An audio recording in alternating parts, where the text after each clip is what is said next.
waiting, and then she. Hello, all. We're going to give it just another minute. We got two members on the way. Last minute, always telling me shit. I'm like, senior nights and last so. Not a happy one, huh? No, it was good. We're pretty much done now. She did her first, I think, orientation today at URI. Oh, cool. So she's happy.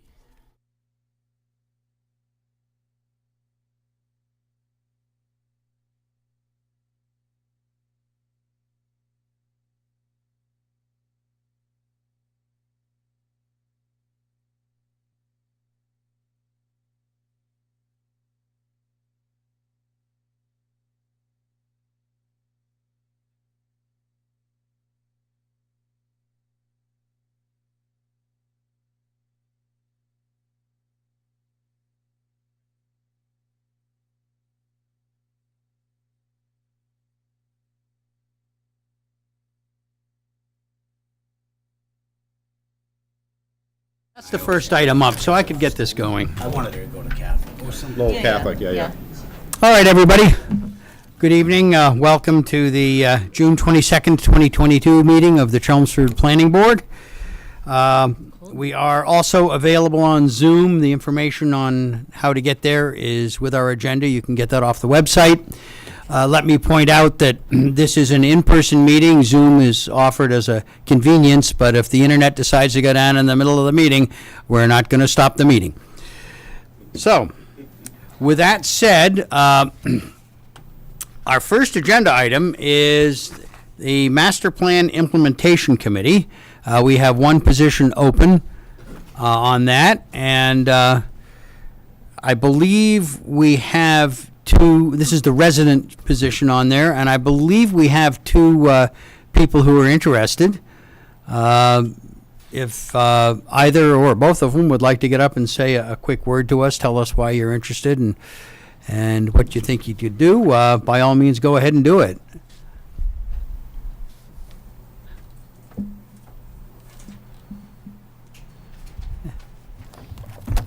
Thank you, Mr. Chair.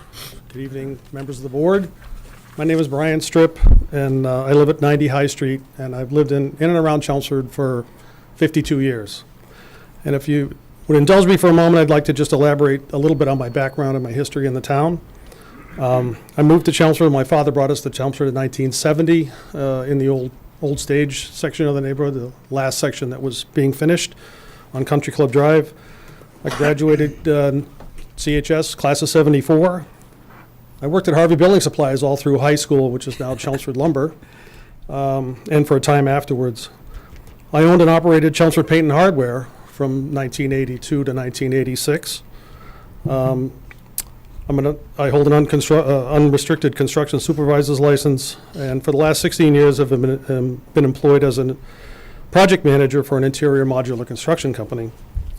My wife and I have lived in town for over 20 years, first over at, coincidentally, 23 Tobin Ave, where our backyard and side yard was the wooded lot, which is now the condo complex. Currently, we've lived at 90 High Street for 17 and a half years. I was a member of the 7 North Road Committee and have served 7 years on the Historical Commission. I've seen the town grow and change over the years, and I'm sorry to say not always for the best, but I'm very passionate and committed to protecting the history and the future of the town of Chelmsford. And I believe being a member of this committee will give me the opportunity to continue to do just that. So I thank you for your time this evening, and I appreciate your consideration. Thanks a lot, Brian. Thank you. Another familiar face. Yes. Glenn Thorne, 18 Pinewood Road. Most of you know me from town meeting. Been a town meeting member since 1989. That's quite a while ago. We've been in town since 1980. I've served on a couple of the charter review committees, chaired one of them. I've been involved with a number of other committees and assignments in town. And, I share Brian's sentiment, so you can't lose. Whoever you pick, you're going to have somebody who's going to do a good job for you. The town is very important to me and my family. I've had 3 sons we've raised in the town. 2 of them still live here. 5 of my grandchildren still live here and go to school in town. We care a lot about the the nature of the town as it was when we arrived in Chelmsford and as it's going to be as Chelmsford begins to improve and grow. And even though we're limited in land space, we are still growing and we are still changing. And so when those changes occur, it's very important to have a master plan in place that sort of guides the changes of town based on what the town committees and the members of town and yourselves think are the best for the future of the town. The preservation of the past and the planning for the future becomes very, very important. I've run very, very large organizations locally here up at Lockheed Martin and at Raytheon and also at Boston University. It's important to get people working together and being able to dissect the problems that they see and come up with solutions of how things can improve. So the analysis that I've used in my job and in my career, I think, would be very useful in this position. And since you know me from the background in the town meeting and all, you know what I've done before, and I'm sure you know what Brian's done before. So whoever you choose, you win. And I just want to let you know that I'd be happy to serve on this committee, and I think I could do a very good job. Thank you. Thanks a lot, Glenn. Boy, this is a tough one. Can we have two? Yeah. Why not? No, both? we only have one slot. Really? We only That's have too one bad. slot. That really is too bad. But doesn't keep both of you from coming to the meetings. Okay, would anybody on the board like to pose any questions, or shall we? Who deemed that we have only one slot? That's the way that committee was put together. Aye. And that was by the master plan committee itself. They sort of defined what they thought it would look like. There's nothing absolutely binding on it, and we certainly could have That's what I would- two people on it. I would like to recommend if we were able to. I mean, we have two residents that are both capable and willing. But more than capable and More than willing. capable. Evan, is there any reason that we can't just add another position? I don't see any reason why the board. Consider wouldn't it be able to done. do I that. think that's my prerogative. Yeah, definitely. Okay, you're both on. Congrats. Can we just get? And this is some high power people One on more it. vote, please. Yes, could I have a motion? To put both residents, to accept both candidates. As members at large. Okay, Residents at large. I have a motion. Second, in Aye. favor? Aye. It's unanimous. Okay, thanks a lot. Thank you very much. Wish more people would volunteer. I don't know. Okay, next up is an administrative review for 250 Apollo. Is there anybody here this is a COID applicability. Is anybody here to speak for the proponents?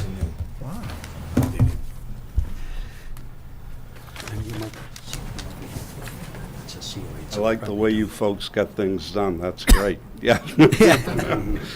Mr. Chairman and members of the board, my name is Alan Coleman, and I'm a partner in CKM Real Estate, the owners of 250 Apollo Drive.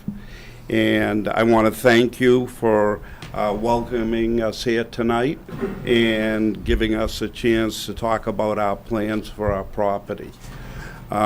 I especially want to thank Evan, who's been available constantly to help guide us through this process. He's been just an enormous help. I've worked very closely with the town since we've owned the property to do whatever I can to help in terms of working with other businesses in town, reaching out to other businesses, and trying to become a part of the Chelmsford community. I'm a big fan of this town. About 4 years ago, when we purchased 250 Apollo Drive, I saw an opportunity to expand our holdings in a business-friendly community. I liked the fact that it was situated strategically between Route 3 and 495, and I felt that the town had a tremendous amount going for it, especially the overlay district. So we're now ready to proceed further with a proposed expansion to our property. We envision a high bay addition that will cater to scientific users such as electronics and robotics, and other users who need new, clean, custom-built space. And before I turn this over to the people who really know what they're talking about, Matt Joros and his group, I want to extend an invitation to all of you on the board to come over and have a tour of our property and let us show you firsthand what we're doing. And I mean that sincerely. I'm at the building all the time, and you could come individually, you can come as a group, and we're very, very proud of the property. We think it's one of the nicest in the town, and we'd like to show it to you. We're proud of the property, and we're proud of being a part of the business community in Chelmsford. So I'm going to turn it over to Matt, and it's all yours. Okay. Mr. Chairman, and ladies and gentlemen, members of the board, thanks for taking some time with us tonight. My name's Matthew Juros. I'm founder and principal of Fishbrook Design Studio. We're architects in Haverhill. And so I'm going to just describe the proposed addition to the building in general terms, and then I'm going to introduce Jim Hanley, who's our civil engineer, who will talk through the specifics of the site and the zoning and how we intend to sort of approach the approval process. If I walk around the podium and point to the screen with a pointer, will that still record us properly? And Yeah, just Yeah, just turn the microphone your way. yeah.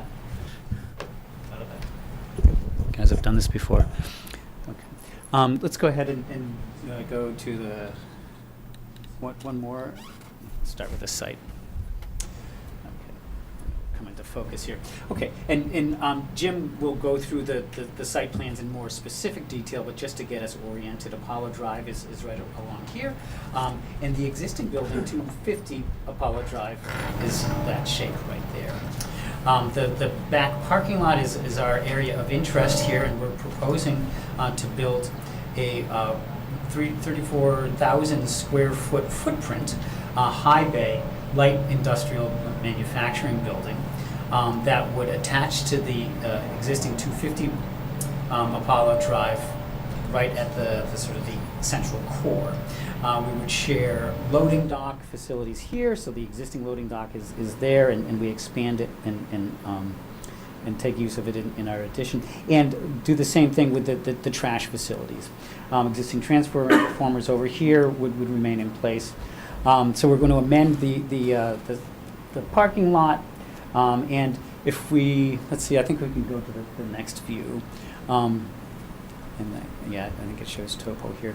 And what we have, as it comes into focus, is this piece of the property where we are proposing the addition drops off from the existing ground floor level of the building to the end of the proposed addition more than 12 feet.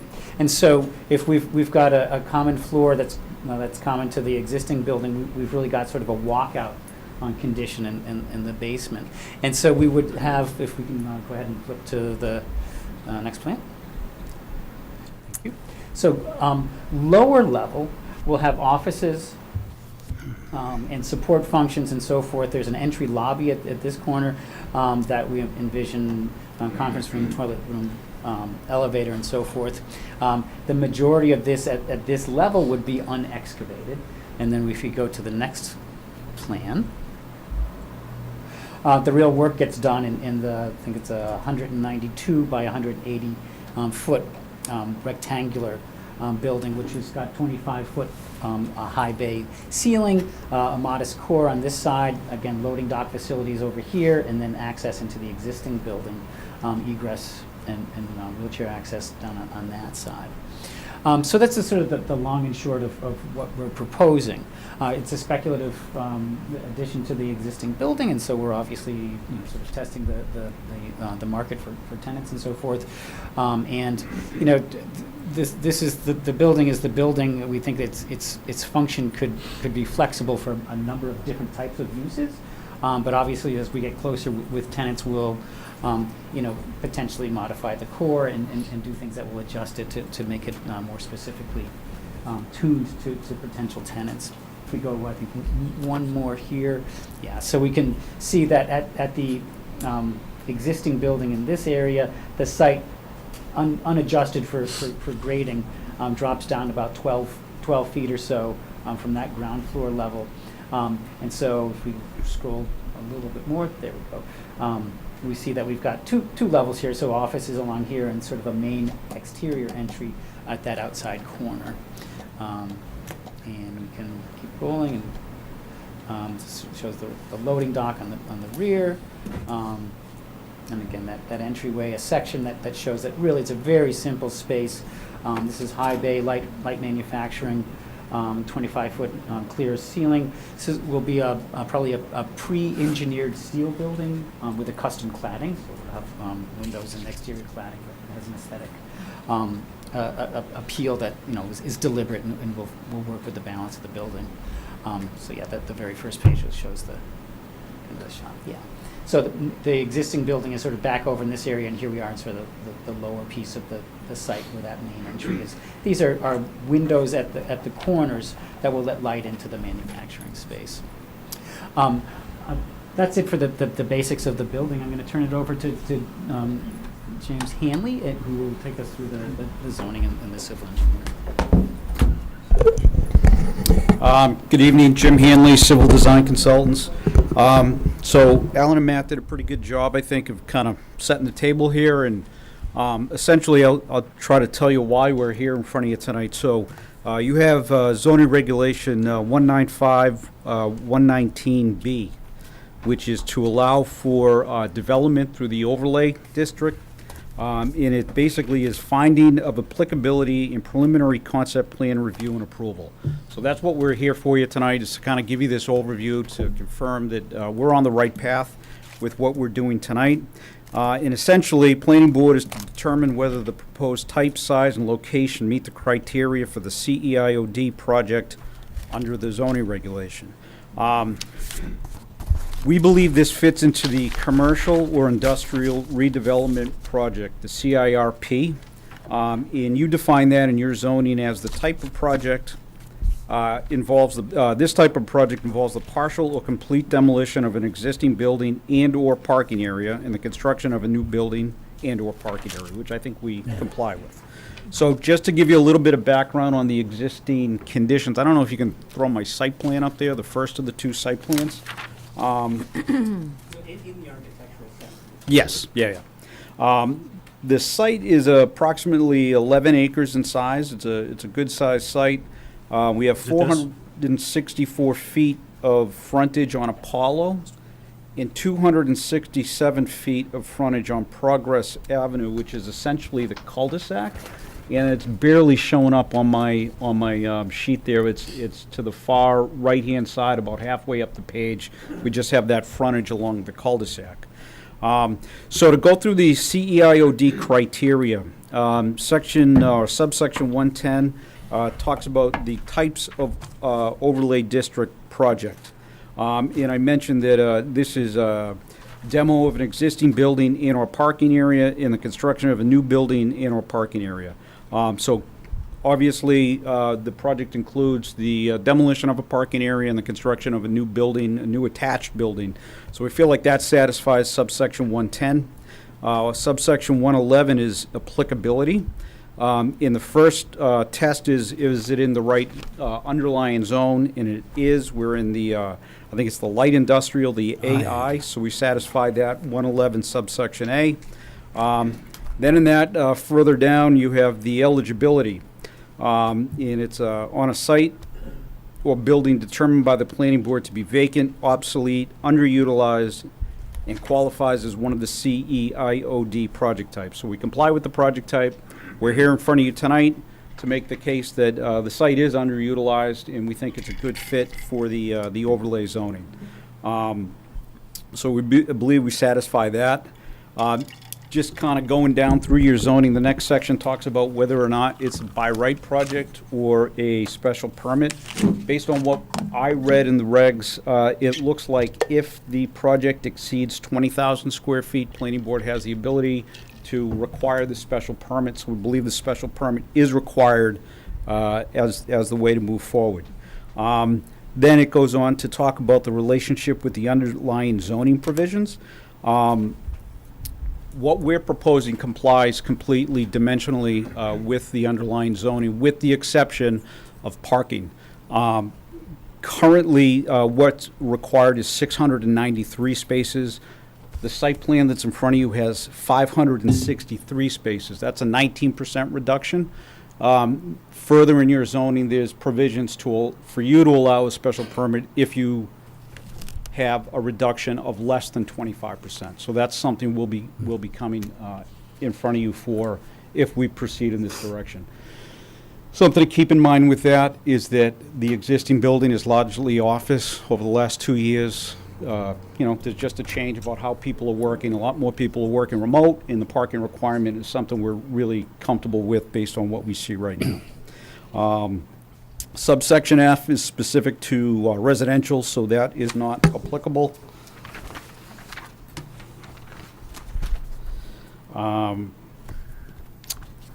Subsection 113, again, is residential uses. That is not applicable. Again, the dimensional regulations, we comply with the underlying zoning. You have parking and landscaping. Parking we've talked about. Landscaping we'll comply with. Signage we'll comply with. And we believe we comply with the performance standards that are in section 118 of the zoning district. Just to give you a little bit of meat on the proposal and to further develop what's on the existing site. I'll get there. The existing use is office. There's about 150,000 square feet. We have about 672 existing parking spaces. Again, we're in the limited industrial in the zoning overlay for the CEIOD, as well as the Route 129 Business Amenity Overlay District. So Matt did a good job of kind of walking you through the proposal, but essentially it's a 36,000 square foot footprint. Top floors manufacturing, plus or minus 10,000 square feet of support office on the walkout level. 2 stories. It'll be consistent in general with the existing building that's out there. Drainage, we kind of have an interesting case here because this is over the existing parking lot. We don't anticipate an increase in impervious surface. Therefore, we don't anticipate the need for an additional large basin, but this will comply with the local regulations as well as DEP standards as well. Water, electric, telephone, gas, we're proposing, we believe it'll come off of Progress Avenue. That's the closest lines that we have, and the existing building. The one item that I haven't mentioned yet is sewer. We spent a little bit of time working with the DPW to try to walk through what the requirements are and what the limitations are relative to the moratorium. The proposal that you have in front of you has maybe 1,300 gallons per day based on Title V flows, which are always a little high anyways. We understand there's a moratorium. We're prepared to come in with an on-site disposal system to address that additional sewer flow, and if in the future it were to be lifted, we'd probably be interested to tie in, but we understand what the position that the town's in right now. Okay. So with that being said, if there's anything I can answer or the team, be happy to try to do that for you. Okay. Thank you very much. How high is the building? Yeah, just because I was looking at your proposal, and it looks like it said greater than 45 feet. But I think that might be a typo. I think it is. Okay, Yeah, it's less than in 45 feet. compliance with the zoning, right? Yeah, so that should be. I probably put the arrow in the wrong direction. Okay, that's what I thought, but I just wanted to Yep. confirm.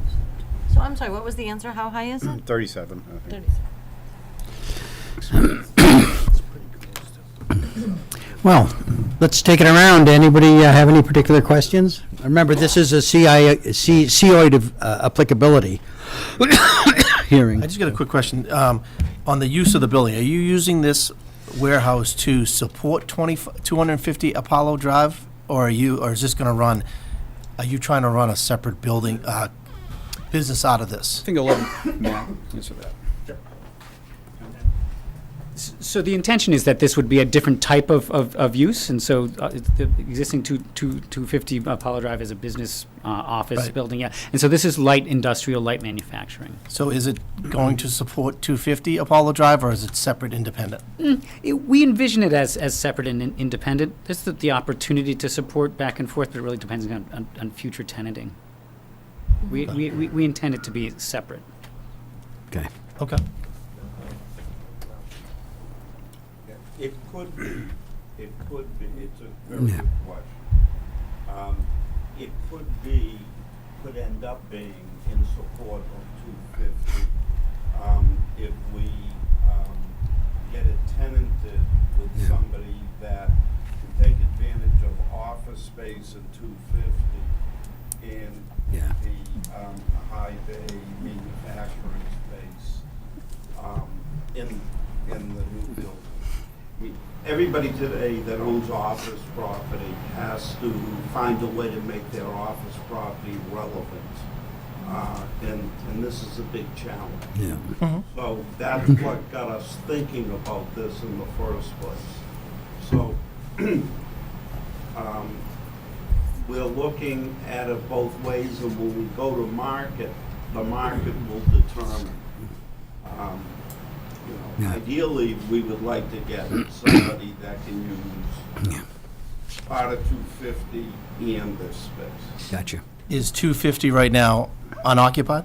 No, it's about 70% occupied. Oh, it's 70%. Yeah. Okay.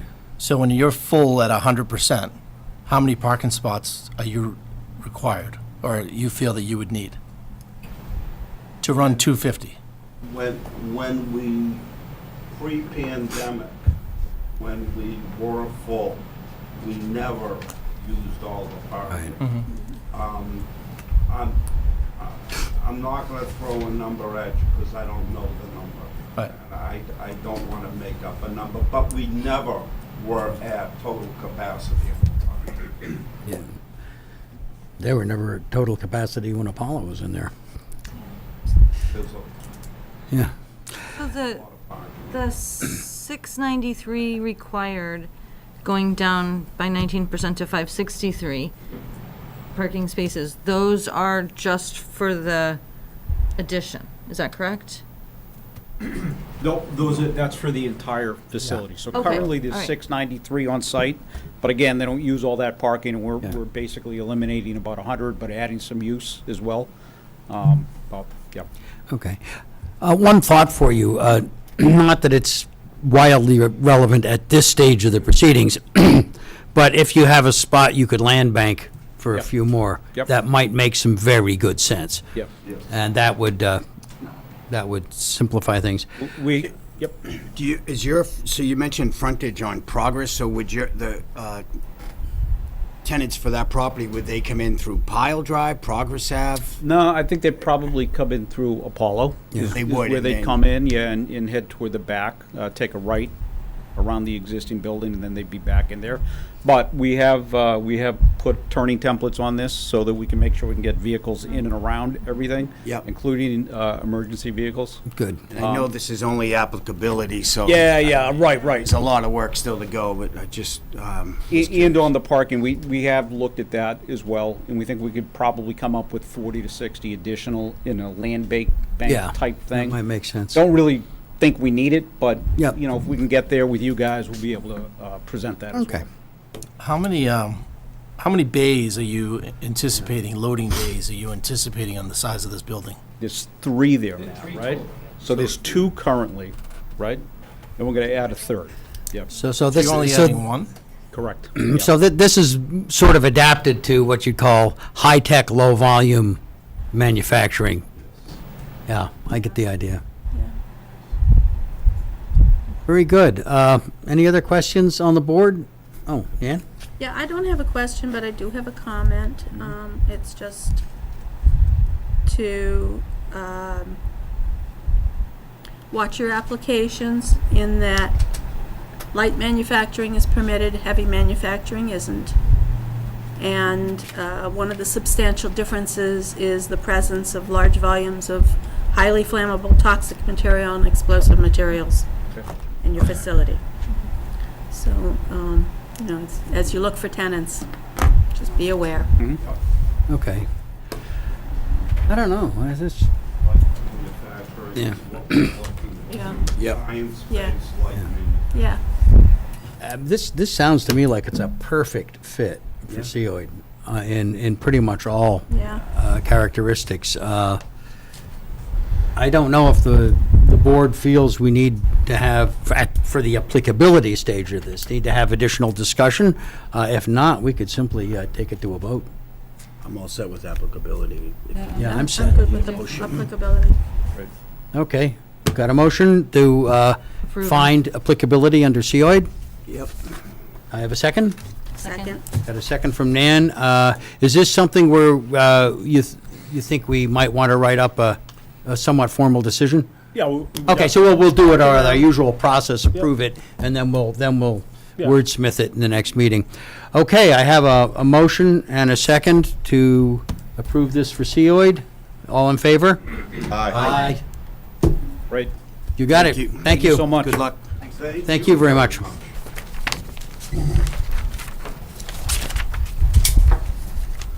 Good. Well, that was, that hit all the bullets. Okay. Your next agenda item, there's a letter of continuance in each of your packets. Okay, this is off Bill Ricca? Bill Ricca. Okay, let's see, I haven't looked at it yet. What are they asking for? Oh, okay. Well, this is, I was thinking the same thing. well, we have a continuance for Davis. See, I don't see that. It's the email, the last page of the handout. Oh. They would like to continue without testimony. There's no date specific. And there's Okay, yeah, this is the self-storage. Oh, yeah. one rezoning. Okay, I see, yeah, I know, we left him with a few problems to solve. So, okay, a motion to continue to, and do they want to continue to our next regular? I would suggest just continuing it to July 13th. July 13th? Okay. They'll likely continue again. Okay. with another Okay. date. Motion to continue to July 13th. I have a motion. Second. I have a second from Anita. In favor? I have a question. I was flipping through the itinerary, the agendas for the Concom. They haven't been before the Concom that I could see yet, unless I missed it. Is that right? The, Off Bill No, Ricca. no, they wouldn't. not until they get They're after not, the building. they're not to They that wouldn't point yet. Go to Concom. Yeah. Okay. Okay, Hope they'd go to Bill Ricca first, but now, Yeah. the next one up, okay, we have Davis on there. Is that one also, that's also continued? We took care of that last time. Third is in your packet. I had mentioned to you at Yes. the work session that they were You likely had. going to continue. I'd also mentioned that they would likely have representation here this evening, just in case. So Attorney Christine Hung has joined us this evening. Okay, Just in the event that the board wanted additional clarification or articulation beyond the letter okay. as to their rationale for requesting continuance. Well, I thought I'd laid it out pretty well. I understand that they're in the process of working up the Covenant. covenant that we had discussed, and I think that's pretty key to the discussion going forward. So, Should we formally, but can we formally ask them while she's on the phone here that we're looking for additional traffic study? No, not Not this at this evening. Okay.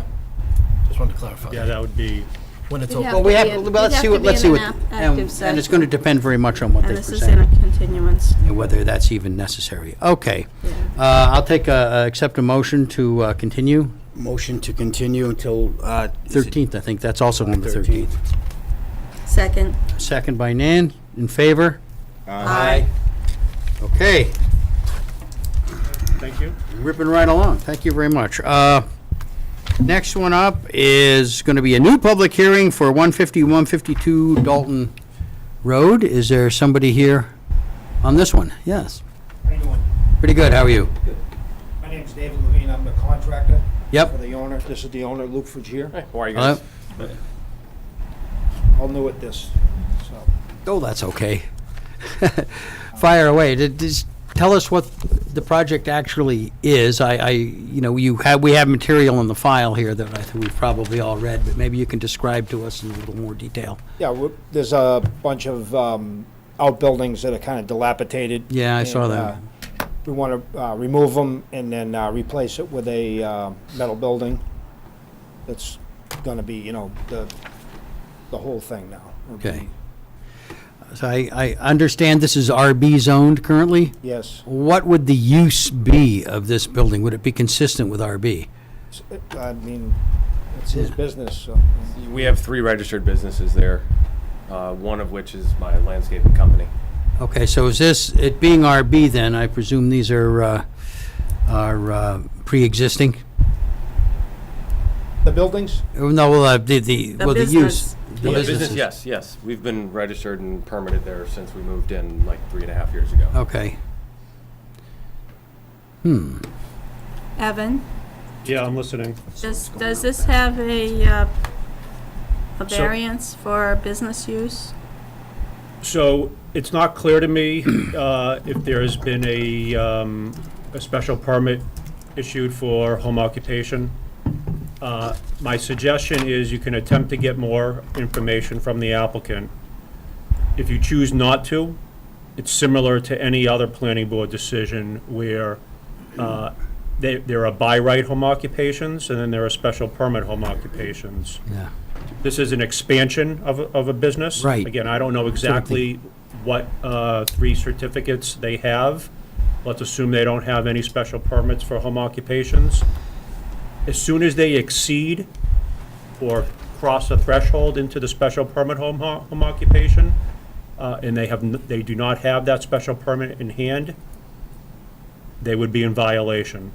So what's in front of the planning board this evening is a accessory detached structure over 900 square feet. Oh, okay, so. The special permit Which is a different matter. would be issued by the zoning board. Right.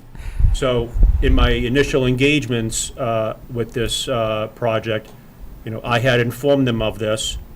There wasn't much dialogue beyond that, but I think they understand that, and the board can obviously attach conditions related to such, that you're not issuing a special Yeah, permit for I a think home we would have to be occupation. very specific there. There are a variety of things that obviously a building such as this can be used to support existing businesses.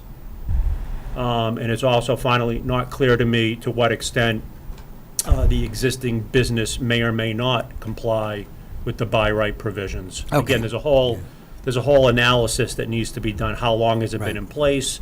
Was it done legally? What's the history of the property? But my suggestion to the board is remain focused on the oversized detached structure, and we can include a boilerplate kind of Yeah. disclaimer or Okay, condition. that makes a lot of sense. A question or two on this. I saw the picture of a bunch of dilapidated buildings, and yes, they are dilapidated. What's the total area of those buildings? There was at least like a garage-like structure and a couple of other things. Yeah, it's like 1,500 feet. 1591, I believe. So that's 1391, and you'll be ripping it down and putting up 900? No, No, 2,400. 2,400, I'm sorry, 2,400. So it's an expansion. So it's an expansion of 900. It's been a landscape company. Yeah, I was gonna say. It was Yeah. Environmental Landscape, Joe Liver, a long time ago, and then someone else had it. So it's been used in that capacity for a Okay, while. well, yeah. And how big is the lot? 1.66 acres, give or All take. right, so it's a good-sized lot. May I? Yeah, please. Before we even received the commercial mortgage for the mixed-use Yeah. property, we did go through the entire approval process. We are incorporated, LLC'd, and we did permit through the commissioner, and we were approved. Okay, So we are operating by right, and the prior business had operated within the parameters Yeah. prior to that as well. yep. So, in all Okay. honesty, we're not changing a heck of a lot besides becoming a lot more efficient Yeah. and a lot less ugly. Oh, I can see that. All I into can one see that. building. Yeah, putting it all into one building. I've deemed them the three pigs buildings, the three buildings. Yeah. They're all made of something else. So it's, Looks a little like my backyard. well, we've made it work. Yeah. And, you know, we've put our time in and we've been waiting for Okay. this and in hopes of Okay. getting It's a nice approved. property. Okay, Our whole family resides there. So. yeah.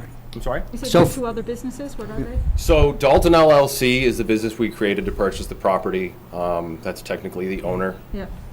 sole proprietor. That's the Um, landscaping? No, it's that's a just, landlord. that's just to purchase the Building property Oh, legally okay. and correctly.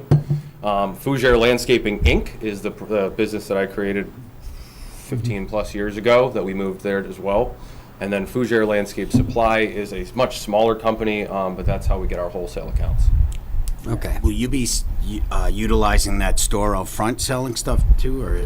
I mean, we're permitted to, but in all honesty, that's also not a very pretty building. We made it look nice, Yeah. you know, for the neighborhood on the on the outside, but there's just a greenhouse in the back that we veggies and stuff for our own use. I mean, we could, like, we have a little woodshed out front, but Yeah. that's just the kids playing around, and we put that into their personal account for the future. But no, I mean, years ago, it was a flower shop. I remember going there. Anthony's Gardens, we got to know the owner. Unfortunately, Anthony passed, which is why the building came up. I don't plan on, you know, retailing out of there. You know, one of my neighbors' questions was, you know, we're worried about trucks coming in and out and people and loading all day, and it's not what we want. We want this to continue for ourselves because we're efficient. It's a family-owned business, and we meet the parameters, so. I'm Essentially, hoping you're that- operating the same, just Yeah. taking down Sure. those older buildings, putting up one newer It building. is not even essential, it is absolute, yes. Yeah. There is no change in daily business whatsoever. Okay. We're just becoming more efficient with a much better building. Yeah. Now, if they were to decide that they wanted to run a business out of the front, that would be a change in use that would have to come back before us? I don't know, but I think have it's to a look different into that. question. So, A different question than is in front of us. Wouldn't really matter to us at this Yeah, no. so technically, no, we're approved and we are registered to be able to retail from our location. Yep. I believe we would just probably have to go through the proper building ordinances to make sure that it's viable, I Yep. see. but not in my future. Have you- I and you I have like reached- privacy, Have you so. reached out to your neighbors? Yes. Discuss Yep. this? I sent out 40 letters. I also sent out a beautiful render so everybody could get a picture of what it's going to end up looking like roughly. And then I physically went to a few of the neighbors in the area. I ended up getting only 2 phone calls with some questions. But I mean, basically everybody gave me the high five that I spoke to directly or heard from. I mean, they're like, hey man, it's your property, do what you'd like. And, you know, but I answered everyone's questions and everybody, at least that I spoke to, seemed. What do you have for square Not footage right now with the buildings you have? The buildings I have, considering the ones that we actually use for the business in general, it's around 1,500. Okay. So it's going up 9. So we're here for 200 square feet, pretty much. Yeah. All right. Yeah, otherwise we No. wouldn't really be out of that 900. Yeah. Yeah. Yeah, new 900 building's 900 2400, right? additional. Oh, the Yeah. new building's 2,400. It's a great Yeah, idea. but though, they're tearing combining down the all old into stuff. one. Oh, okay. Yeah, because we're removing 4, which look like 3. Yeah. We're removing 4 of the buildings, They're which going- equals, I think it's like they're going up 1391 and 900 change. Exactly. That's what this is in Basically here. storing equipment, maintaining it, or. Yeah. Right, yeah, and the building is, to be very clear, building is insulated, so it is not going to be this giant tin can that, you know, resonates sound. Yeah. So you should have a couple letters in the file. Yeah, you on want to pull the this? letters and see what people have to say?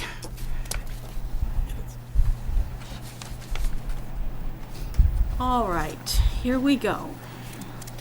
Letter to the planning board. Planning board file 150, 152 Dalton Road, construction of 40 by 60 utility building. Dear members, this office has reviewed the certified plot plan by PM Flaherty Associates dated April 7th, 2022. As a result of this review, this office has the following comments. Consideration should be made to install roof drain dry wells. Connection of the proposed building is not approved to the town of Chelmsford sewer system. If you have any questions, please contact this office at 978-250-5228. Anthony Rapucci, Town Engineer. Second letter, request for departmental review and comments, 152 Dalton Road, Planning Board hearing, public hearing, June 22nd, 2022. This is no comments by the Board of Health. Third letter, same thing, no comments from Center Water District. Okay. There we have it. Nobody cares. Any, Before Yeah. you make a decision, public hearing? It is a Yeah, public we- hearing. Yeah, we'll get there. We'll get will there. you take comments from the... Yep. Oh, absolutely, yes, this is a public hearing, we're just, I'm just about to open it up. Okay, thank you. Okay. No more questions to the proponent, let me open a up the quick public question. hearing. Oh, I'm sorry. One more question. Is there any connection to the sewer on the existing dilapidated buildings? No. Any plans to No, install they're that? prohibited Oh, by the town prohibited, yeah, engineer. Possibly. Is this also going to be reviewed by the fire department? Everything would, in, Yeah. wise. It's part of the building permit. Yeah, the building permit, yeah. Has to be. No, just usually we get letters for every other project, and we don't Yeah. have one from them. Well, this is small enough, they probably wouldn't cross their radar. May I? Yeah, The dry wells, yeah, we're not putting any impervious services whatsoever. okay. We are actually drainage certified, so that is something that we could do, should that be Yeah, okay. a requirement that you'd want, but we aren't planning on doing any Well, impervious that was a whatsoever. suggestion in the town engineer's letter, but something to consider. But I Understood. don't think. It we'll does be have a digging gutter on it. system. Yeah. Does have a gutter system, okay. Very good. All right, that said, any more questions to the proponent? Seeing none, let me, Just one last question. Is it gonna have a driveway going to that? Is that, No. so it's just, It's, right now, it's just recycled asphalt, everything is pervious and soil, and no, I mean, we don't require it. Right now, there's like, if you go to the dilapidated pictures on there, right now, there's this old basketball hoop that it looks yeah. like they poured, or it's like old asphalt, that's actually coming out, so we're actually subtracting. But that's it, no, we're not planning on having any specific driveway or paved or. done a good job hiding it. I've never noticed any of that stuff back there. Yeah. That's actually the comment I got on most people. Oh, where are you crazy. located? Oh, you have a pool? Yes, we do. Oh, I never noticed, you know? okay. So we've tried to keep it as tidy and efficient as possible. I feel like some of, if any of the concerns that did come up, it was them thinking we were still the prior company who was there, who definitely was not as clean. Yeah. We did away with that as the condition of moving in, so they took care of all that prior. Thank you. I'm good. All right, you all set? Yes. Everybody all set? Yeah. All right, let's open up the public hearing, and I think we got at least one person who wants to speak. Thanks. Just step on up, tell us who you are, and, If I can remember. yeah, I have that problem myself. I'm here at the request of Larry Thatcher, who was a direct abutter of this property. He lives at 77 Linwood, and I think he's been there for about 30 years. And he asked me to look at this application and this project and to give him my opinion of it. I'm an attorney. My name is Henry Dane. And and he came to me just a few days ago, so I really didn't have a chance to put materials together until this afternoon. But I would like to give you some materials that I did come together, which I think may be helpful in reviewing this project.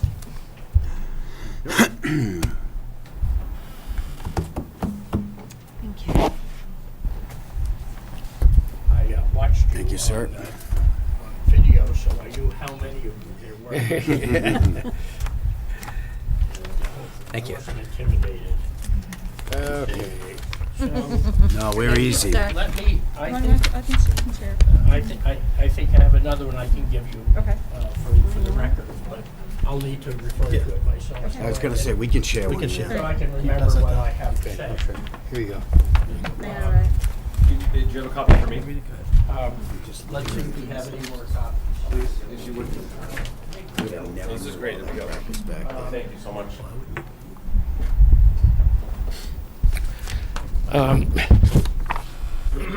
My initial take on this is that this is an application for the construction of a large, new commercial building in a low-density, single-family residential district for use that is not permitted, grandfathered, exempted, or protected.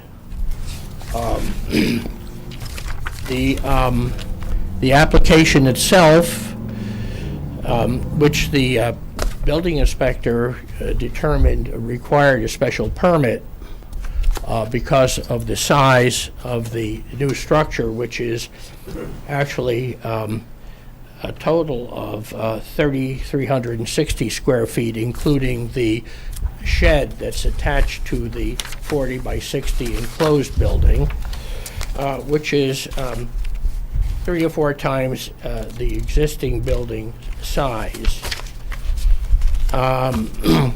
The requirements for a special permit require that you be given, that you make a decision about certain impacts of the project, which include social and economic and community needs, traffic flow and safety, adequacy of utilities, neighborhood character, which is important here, and social structure impacts on the natural environment and potential fiscal impact, including impact on town services, tax base, and employment. And the application really gives you no information on which to reach those conclusions. So I would say, first of all, that the application for the planning board special permit is not complete because it doesn't provide any of the information which you need to make the determinations that are required by the bylaw. So that's the first issue, is whether or not the application is properly before you at this point or needs to be supplemented by additional information. The only information you really have is the site plan, which shows the footprint and the setbacks, and the dimensions and the height, which is 22 feet, all of which are make it subject to the special permit. So then the issue that has been raised here is whether or not this large commercial building and the activities that are being conducted on this site are actually in compliance with the zoning bylaw. It is difficult to call it a home occupation, if that's what it might be characterized as, because the property is owned by an LLC. The business is being conducted by a corporation, and the loan which was referred to is a commercial loan that was received by the owners and is a format of commercial loan, not a residential Fannie Mae mortgage. So it is definitely a business operation, and I don't think that you can call a business operation a home occupation, especially when the accessory use, which is the conduct of a landscaping and contracting business, is not really accessory to the residential use of the property. And so it is a commercial use, and cannot be really considered an accessory home occupation. The actual activity that is carried on there is what would be called under the zoning bylaw contracting, a contractor shop or yard, indoor or outdoor, which is not a permitted use and is a substantial increase in intensity and use over what had been originally on that site, which was the flower shop. And whether that flower shop made it into the kind of business that it is now, which would be legitimately expanded to what is essentially a very large landscaping contracting business. And if you look at their website, you'll see that they are very, they do very substantial work in the landscape contracting business. And Mr.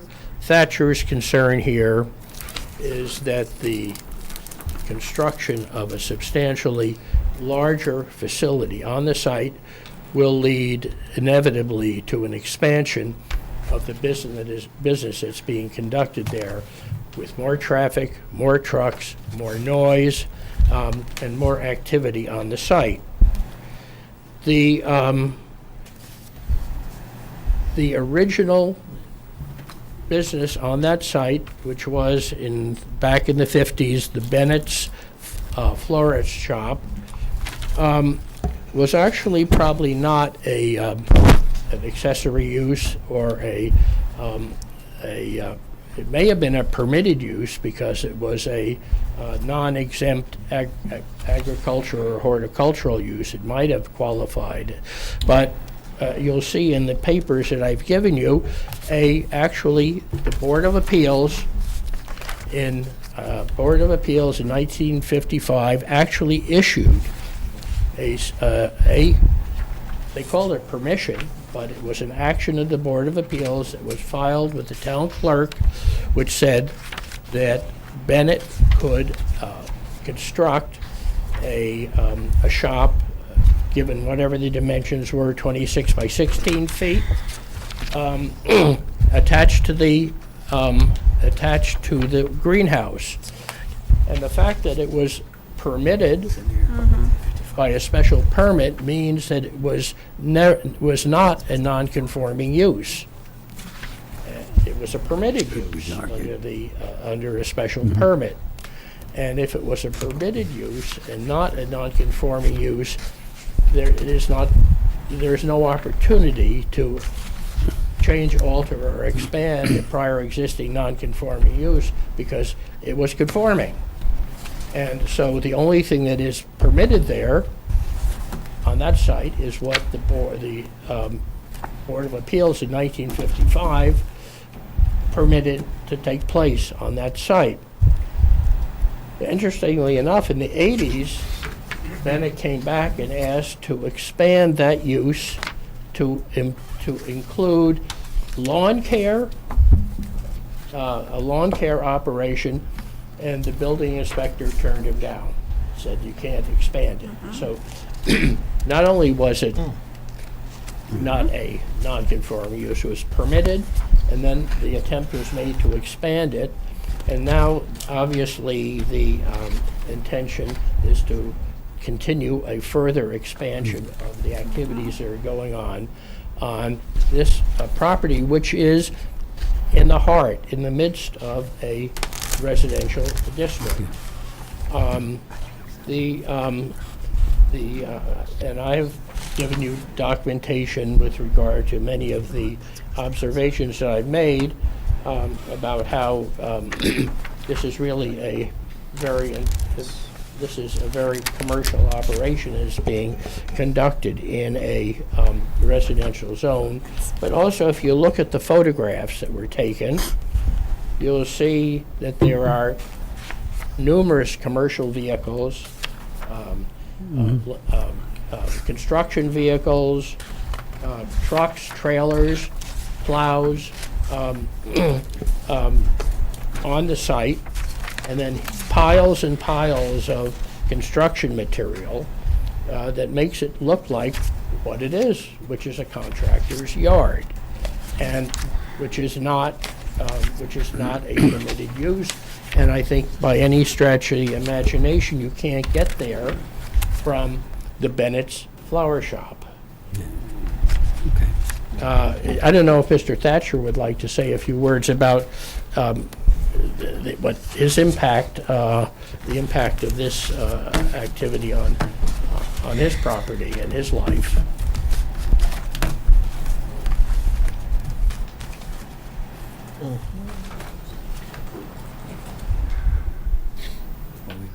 We got two issues here. I'm Larry Thatcher, 77 Linwood Street, and been living there for a considerable period of time, and was very happy, actually, that the property went up for sale, because at that point in time, we were looking forward to full residential use, that there would be no fallback to any prior use whatsoever.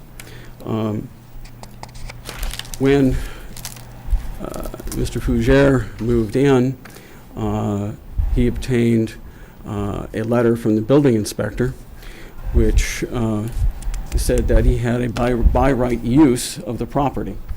And that's all it says. It doesn't say that he has any other permission or any other evaluation of the business or the extent of the business that he was going to run there.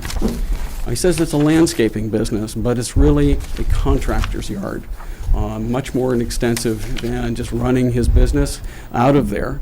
And as a by right, he has employees other than his household members there. So we are very concerned with extended use. It is frequently operated at before 7 o'clock in the morning. Even this morning, at 6:40 this morning, he was running his Bobcats and filling his equipment. Monday morning, the same thing. This happens quite frequently. So there is an extensive, in my opinion, abuse of the zoning. And I'd like to see the rules applied here, that if you do have any if you do allow this, that I would ask and plead with this board that it has considerable conditions of use to comply with the zoning, as well as look-back provisions, so that we can have an opportunity to come back and see that he's complying. As a suggestion, as an example, that as his business permit comes up for renewal, that at least at that anniversary, or it's actually every 4 years, that there is a look-back provision and potential for public comment. I think the average citizen relies on our planning board and zoning board of appeals to protect the abutters and our interests, and that's what we're looking for here. You'll see in the street file that there are my communications with both the zoning board of appeals as well as the building inspector, which are of public record, which go back to when he started his operations here, when he and we started complaining then. Okay. Thank you very much. Thank you very much, and thank you for the fairly extensive write-up. So we got an interesting collection. I'm sorry. Do we have another? My name is Judy Luskin. I live at 34 Stedman Street, and I've Yep. lived there since 1978, 44 years. With the attendant increase in traffic on Dalton Road and Stedman Yep. Street, and the noise that goes with it. Our only concern with Mr. Fougere's project is that with a larger storage building that would hold many more trucks and equipment, that we might see an increase in traffic and noise. I have not been aware of the early morning construction, but that's because we have to keep our windows closed because of the noise on Stedman Street and Dalton Road and the motorcycles. And we have, over the years, tried to get some relief from this with no success. So, as I say, that would be our only concern, would be increase in traffic and noise. Okay. Thank you. Thank you. Thank you. Do we have any other people who would like to speak at public hearing? We'll leave it open for the moment. And this presents some interesting things. I mean, if this were a structure to house a collection of antique tractors, I don't think this group would bat an eyelash. I mean, that would be a very consistent group. You might. Okay. Well, I would regardless. It's a 24 900. Yeah, well, it's Report. 900 feet larger. The bigger problem relates to the use, which is only partly in our bailiwick, really. The determination of legitimate accessory commercial use of this sort, I don't believe lies with us. It lies with the building commissioner and with the ZBA. But I don't think that we have the authority to expand a non-conforming use. No, that we don't. Which this would be. Well, yeah. And If the indeed that's ZBA the- doesn't. Or have an the- unpermitted use. Well, it's more than that, because the ZBA doesn't have the authority to authorize the non-conforming Right. use either. They might approve it, but they don't have the authority to approve it, in which case the neighbors would have to challenge it in court, and it would be immediately thrown out. If the ZBA were to approve it. Problem being is that the previous use as a flower shop would be commercial, non-exempt agricultural use, which is indeed permitted in RB. And this is industrial use as a contractor yard. And, you know, I'm not seeing anything here at all that says that there was ever a variance issued to have a contractor yard there. So, Right. question on that. So how is he operating right now, and where did he get his permission, or? He has a business permit, he doesn't have a permit to use the property as a contractor yard. That's what it comes down to.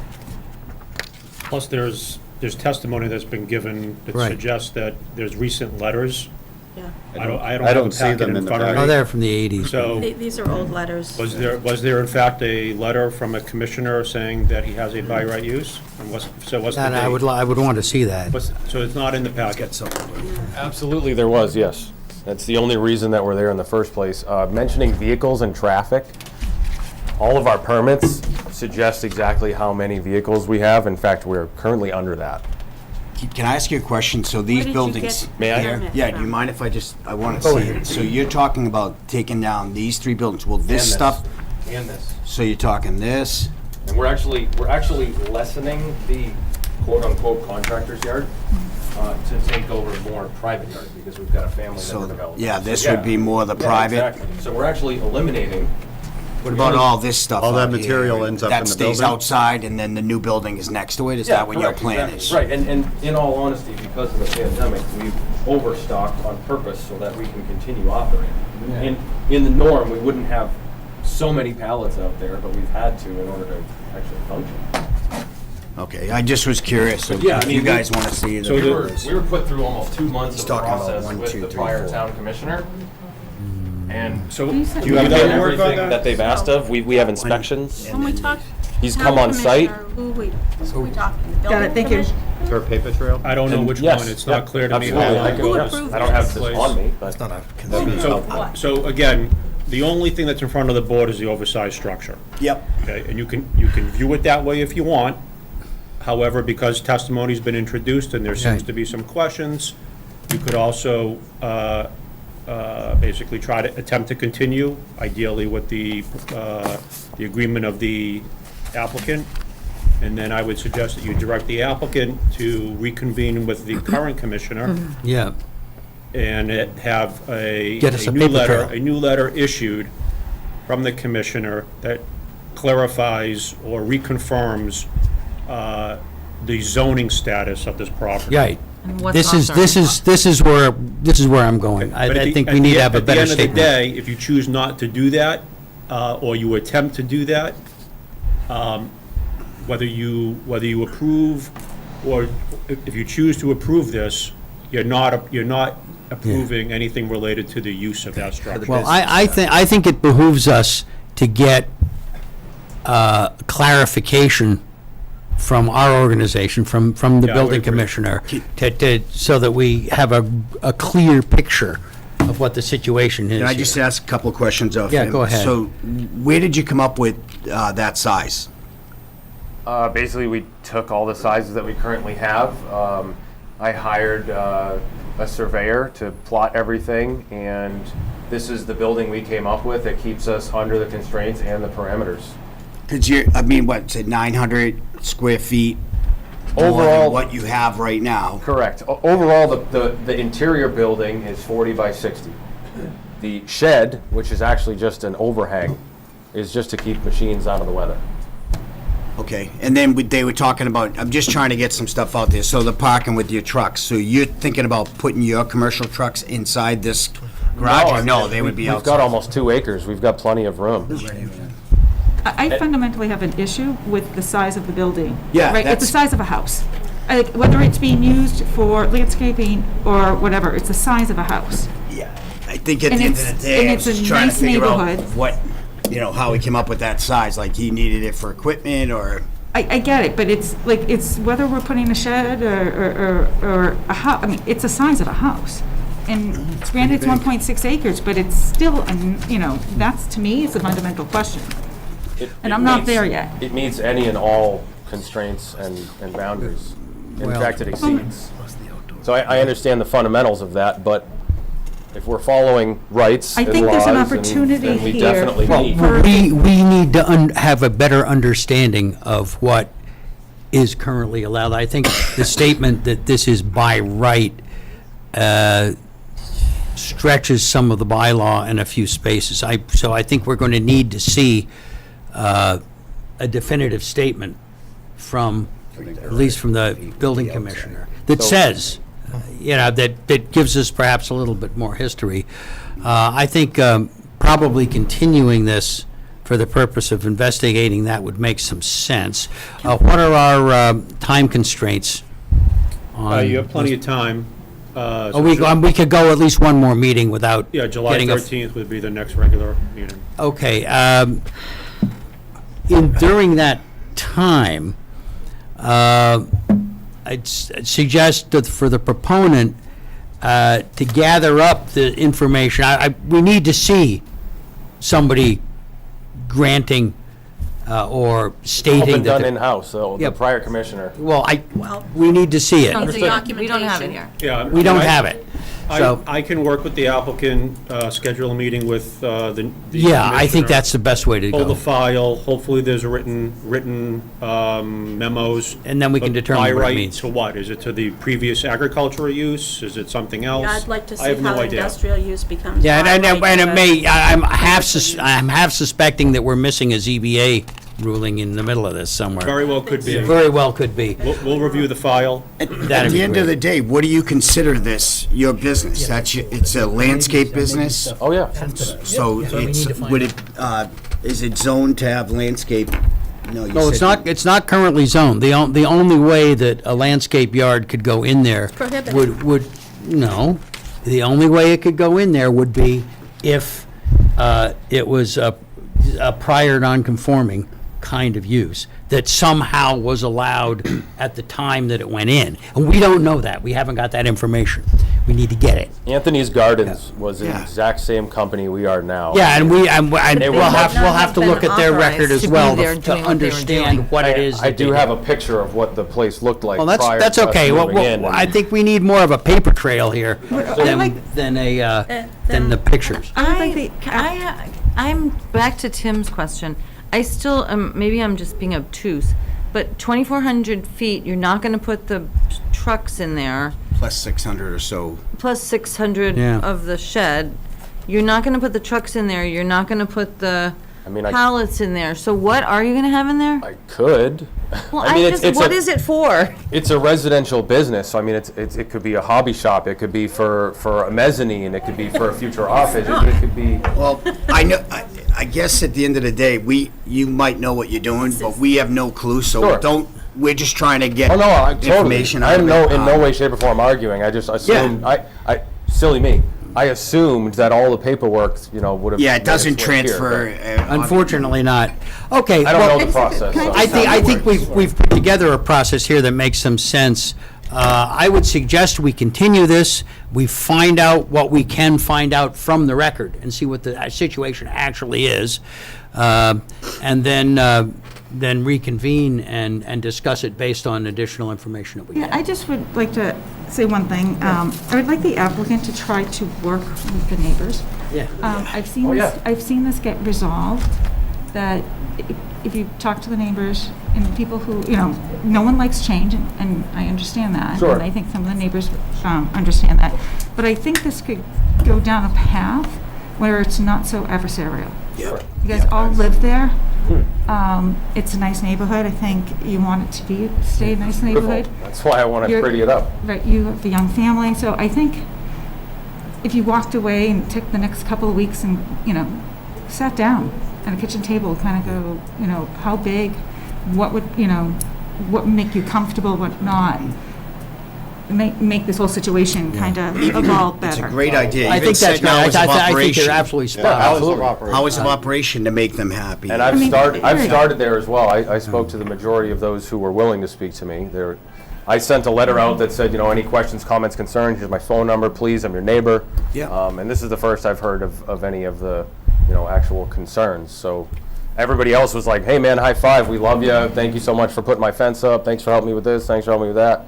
I mean, and in all honesty, there's only one neighbor that I know who has never liked us, and that's solely because there has always been a business there, and that was the exact words. Okay, I well, did let's, attempt. with that said, may I suggest that we continue? I think someone wants to speak. Oh, One more. the public hearing is still open, so we can take another one if you want. I just have a question. Oh, sure. We've been throwing out the term RB to stand for residential and business. Right. My No, understanding. it does not, that's not what it stands But for. that's what you've been saying. No. No. Okay. Beauty of zoning. That's the beauty of zoning, yes. Sorry. RB is a residential district, but there may be It's density. potentially certain commercial uses which, because of grandfathering or because of perhaps special permitting, although I don't think it would apply in this case, but because of historical reasons, may be legitimate in that place. But it's And that's basically what we're what- trying to find out. It's basically low density. That's what the RB is. No, it's When not you the look at- lowest, when you it's look- not the lowest density by any means, but it's not relatively lowest, low. It's it's 1 acre. Low density. It's 1 acre Yeah. requirement, 1 acre, single family, Although, right? it's 1 acre, single family, although there are Density precious few of residential. them. Right. Low density residential, Right. Right. Right. not business. Low density Yes. residential. Yeah. I live in RB. Like, Yeah, in my I live in neighborhood, RB. it's single-family home, Yeah. 1 acre. Like, Right. that's how, Just, to me, it's. just listening, Yes. listening to the proceedings this evening, the term seemed to come out that you were saying residential business. No, no, that's not what it is at all. As long as we're No. Yeah, all right on, okay. right. Thank you. Take a cruise through the zoning bylaw. There's a wonderful chart in there to describe what all these districts are. And if you figure it out, maybe you can get elected to the planning board. Lucky you. Okay, okay, you got that? You can, Yeah, just looking for a can you motion. get a hold of Evan and you guys discuss what additional information we want to generate in order to help support this? A motion to continue the Yeah, public motion hearing? continue would be in continue. order. 13th. By Deidre. Yep. Second, I'll second it. Okay, a motion to continue to the 13th, second. All in favor? Aye. Okay. Thanks, we'll, Thank you. Thank you guys catch for up your with you time. later. Very good packet here, sir. Thank you. Here's another. Nicely Okay, I done. think we can give it to Evan, 'cause I stole. The one for the file, thank you. Did you take Want these to with put a one in the drone? file, though? Thank Yeah, you. that was a drone. I have one for the file. Got one for the file? Good, okay. Did you fly your drone above there?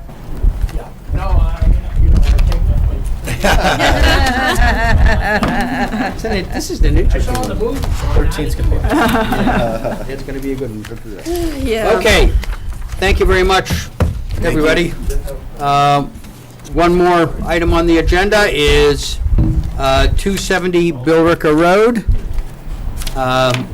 And what's the status there? This is a new public hearing. It's a new public hearing. Yep, if you could just read that legal ad. Okay, do you have the, It's right next to on the agenda If you want, you got it? to consider. oh, okay. You got it. No, she's got it. Oh, it's just, It's right there. Yep. Yeah. Oh. Yeah, it's right there. Oh, It just says never header. mind. Okay, you get to read that. Okay, 270 Billerica Road, to consider the application of DH Property Holdings for property located at 270 Billerica Road for the demolition of the existing structure and construction of an 85,000 square foot industrial warehouse building with integrated surface parking, loading facilities, and on-site infrastructure improvements. The site is located in the IA zoning district and is shown as parcel 1D, map 87, block 291, lot 1, and consists of approximately 6.99 acres. The applicant requests special permits per Article 11, it's a major business complex, Article 14, aquifer protection, and site plan review per Section 195-104, and any other permit relief as may be required under the Chelmsford zoning bylaw to allow the proposed use project. You're on. Mr. Chairman, members of the board, good evening. For the record, Douglas DeShane from Finneran and Nicholson, representing DH Property Holdings this evening. I'd like to introduce the people that are with me. First, Michael Bennett. Michael is the Vice President and Head of Development for DH Property Holdings and has joined us from New York to attend the meeting. Also, Casey Ferreira and Kerry Pike from Howard Stein Hudson. Casey is going to handle our civil engineering issues tonight, and Kerry is going to address traffic. So I'll let them speak in just a minute. We're here this evening, as was mentioned, seeking 3 permits for the property at 270 Billerica Road. You may recall that we did appear before the board for an informal discussion of the project before filing, and I want to thank you again for your time. That was very informative and helpful, and certainly helped us in putting this together. The property is located in the IA zone, limited industrial district. The lot has 6.9 acres of lot area. And it currently houses, as some of you may know, an unoccupied office building built in 1985, I think. Although I've been trying to find out how long it's been vacant, and it's been a while. You know, one person told me 10 to 15 years, but it's been a significant period of time that it has been unoccupied. You'll recall that building is a 2-story building, has about a 51,000 square foot footprint. So in total, it's about 102,000 plus or minus square feet of office building. As we mentioned in our earlier meeting, my client is proposing to raise the building and reconstruct a 1-story, 81,450 square foot building to be used as a warehouse distribution center, and we are providing 16 loading bays with that proposed structure. The proposed use is actually allowed by right. Yeah. If this was a smaller building, Yeah. and if we were putting less lot coverage, we wouldn't need the 2 special permits. But because we are greater than, I believe it's 20,000 square feet, we do need the major business complex special permit, and because we are in the aquifer protection zone and we are putting greater than 2,500 square feet of impervious surface, we need that aquifer protection special permit. But the allowed use, the use itself, is allowed by right. I will note in our application, we are not seeking any waivers from your rules and regulations. It's different. Yeah. We also made a conscientious decision not to permit this under the CEIOD because, quite frankly, we didn't need to take advantage of some of the exemptions and waivers that come with, you know, working through the CEIOD. This was a very straightforward project, and so we wanted to keep it straightforward, and that's why we are proposing to permit it under the general special permit bylaws. In addition to not seeking any waivers, I will point out that We meet all of the dimensional regulations, including lot area, lot size, width, depth, frontage, front, rear, yard setbacks of the proposed building, meet everything. And most importantly, our building coverage and our FAR numbers are below limits. So I guess the best way to describe it would be a conforming project.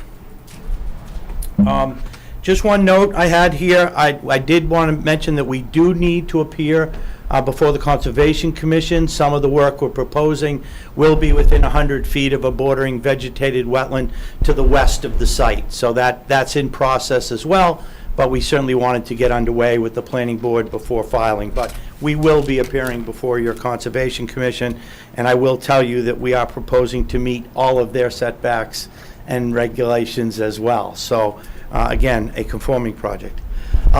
As part of our filing, I'm sure you know, we have provided you the site plans, the stormwater drainage reports. We've given you a demolition and erosion control plan, and of course, the standard utility, landscaping, and lighting plan. I think most importantly, we have also provided to you a traffic study, which Kerry is going to give you a quick overview in just a minute. So that's my introduction, to give you an understanding of why we're here and what we're proposing. And at this point, with your permission, I'd like to ask Casey to come up and give you a quick overview of the civil engineering aspects of the site.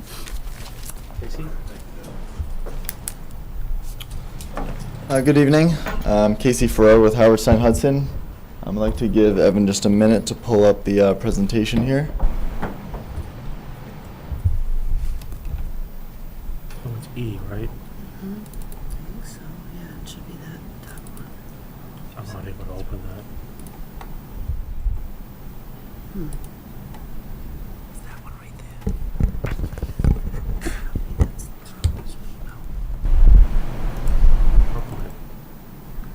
Go down the back satellites. There it is. No, back up. Top. I just had it. No, I had it on this one. Save as. That's Keating's too. Oh, Isn't it? I don't know. That one says Kansas. Oh, yeah. Did you say it was 16 loading docks? 16 loading docks? Yes. On the plan, it says 18. Do you currently have a tenant for this property? It'll be all right. We're talking with people. Yeah. So is it 16 or 18? Yeah. The loading docks is 16. 60. On the plan, it shows 18. What are the hours, planned hours of operation? Oh, no, it's 16. I couldn't see it. Had exploded. Depend on the tenant, right? Yeah, it would depend on the tenant probably once they know what the tenant is, right? Mr. Chairman, if I may answer that Yeah. question through you. As I mentioned, we are talking with some potential tenants, so we're not sure what our tenant requirements might be in terms of hours of operation, but we will have to comply with whatever restrictions the town has, if any, on hours of operation. To be honest, until we have a tenant, Yep. It's good. I don't know if it's an 8 to 5 thing or a You go up to the existing conditions. Okay. Okay, so Set. we did have a pretty rendering of the sites. Apparently can't open the PowerPoint right now. So we do have the site plan in front of us, so we can just talk through it in that manner. So again, Casey Farrow with Howard Stein Hudson. Just to reiterate a little of what Doug said, the existing site at 270 Barica Road is an existing vacant office building. It does sit on 6.9 acres in the limited industrial or I zoning district. And it also sits within the Aquifer Protection District. The site currently exists with just under 224,000 square feet of impervious. That combines both the existing building as well as the parking. And as Doug mentioned, the existing building is just about 51,000 square feet, a little more. And it does have 2 stories, which leads to about 102,000 gross square feet of office. The existing parking lot on the site is currently accessed through 2 curb cuts along Barica Road. One curb cut is located at the intersection of Alpha Road and Barica Road. This is a signalized intersection, and there is another curb cut that is located west, about 290 feet. And currently, all the pavement within the parking lot drains to a small detention basin at the rear of the site, which is adjacent to the wetlands. The existing parking lot houses 475 parking spaces over approximately 172,000 square feet of pavement. So if you could go to the layout plan, Evan, please. Which one? The layout plan will go down. Or that one's fine, actually. You can go to the I'll go to layout. All right, there you go. So this brings us to the proposal. So as Doug mentioned, we are proposing an 81,450 square foot footprint, 1-story building on the site. And as we just clarified, it will be 16 loading docks, which are on the eastern side of the property. Access for the site is currently proposed to be maintained with 2 different curb cuts. We're going to maintain the curb cut that is at the signalized intersection. This is proposed to be for the truck entrance. All truck traffic should enter and exit via the signalized intersection.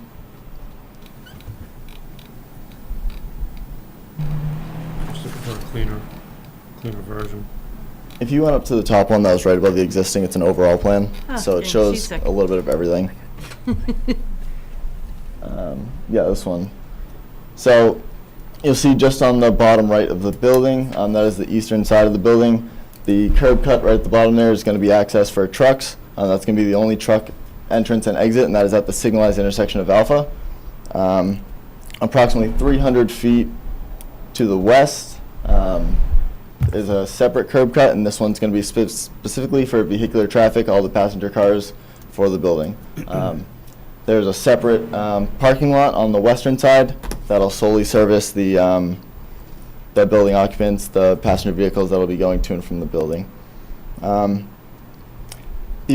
The western curb cut, we're actually going to be not maintaining in the exact location. It's going to be moved approximately 56 feet to further west, so further away from the existing curb cut at the Alpha Road intersection. The proposed parking lot is approximately, and this is all the parking on both the east side for the trailer loading docks and the west side for the parking lot, 130,426 square feet of impervious, with 163 total parking spaces. So this includes, on the west side, we have 78 parking spaces, and on the east side, right just above the trailer parking area, which is the lines that you see right on the right side of the page. We originally proposed 85 land banking parking spaces to fulfill the 163 required parking spaces.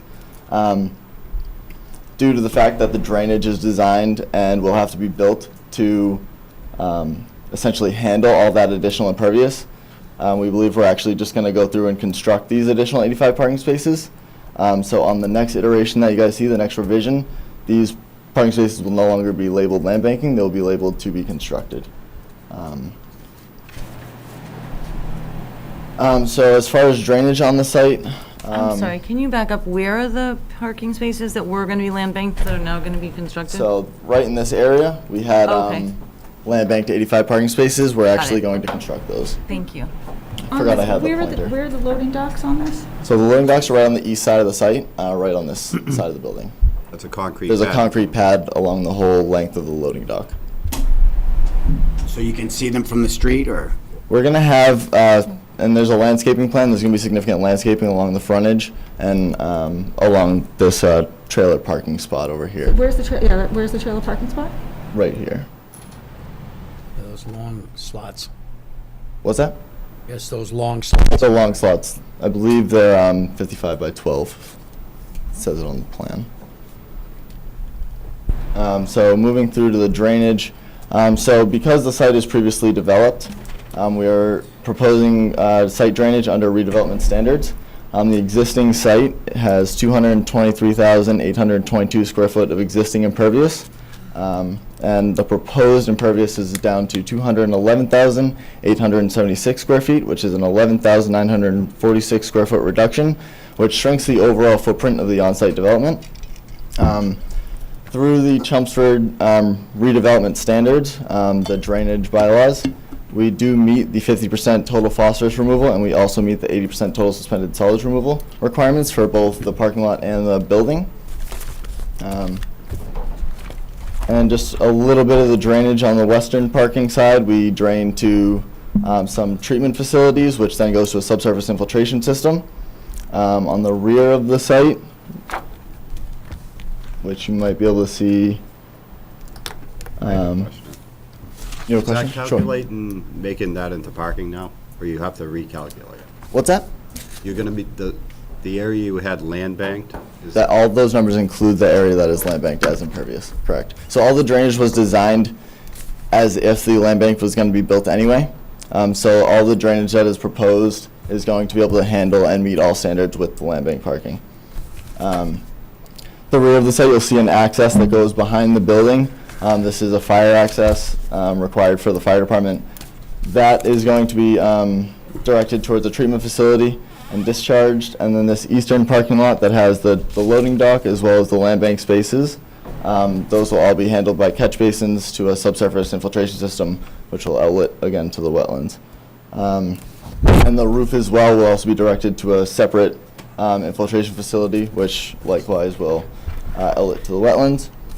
All utilities will be serviced kind of as they do now. The electric, cable, and communications have different easements throughout the site. Those will be modified with National Grid to make sure they're happy with however they get laid out in the end. But we currently show them coming in through the existing easement that's kind of behind the site. Gas, we're just going to connect to the main within Barica Road as it does now. We are proposing an 8-inch water service that will be looped around the entire building. This will supply both fire protection as well as domestic. And then the sewer, there's an existing sewer manhole on site, which is actually, if you stay right there, in this area here. That services the existing building.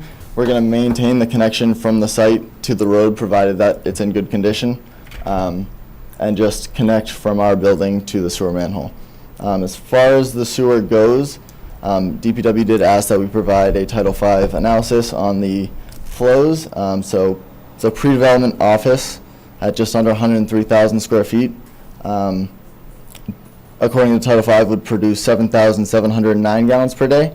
And the warehouse, if we assume the max employees of max parking at 163 employees, would produce just 2,445 gallons per day.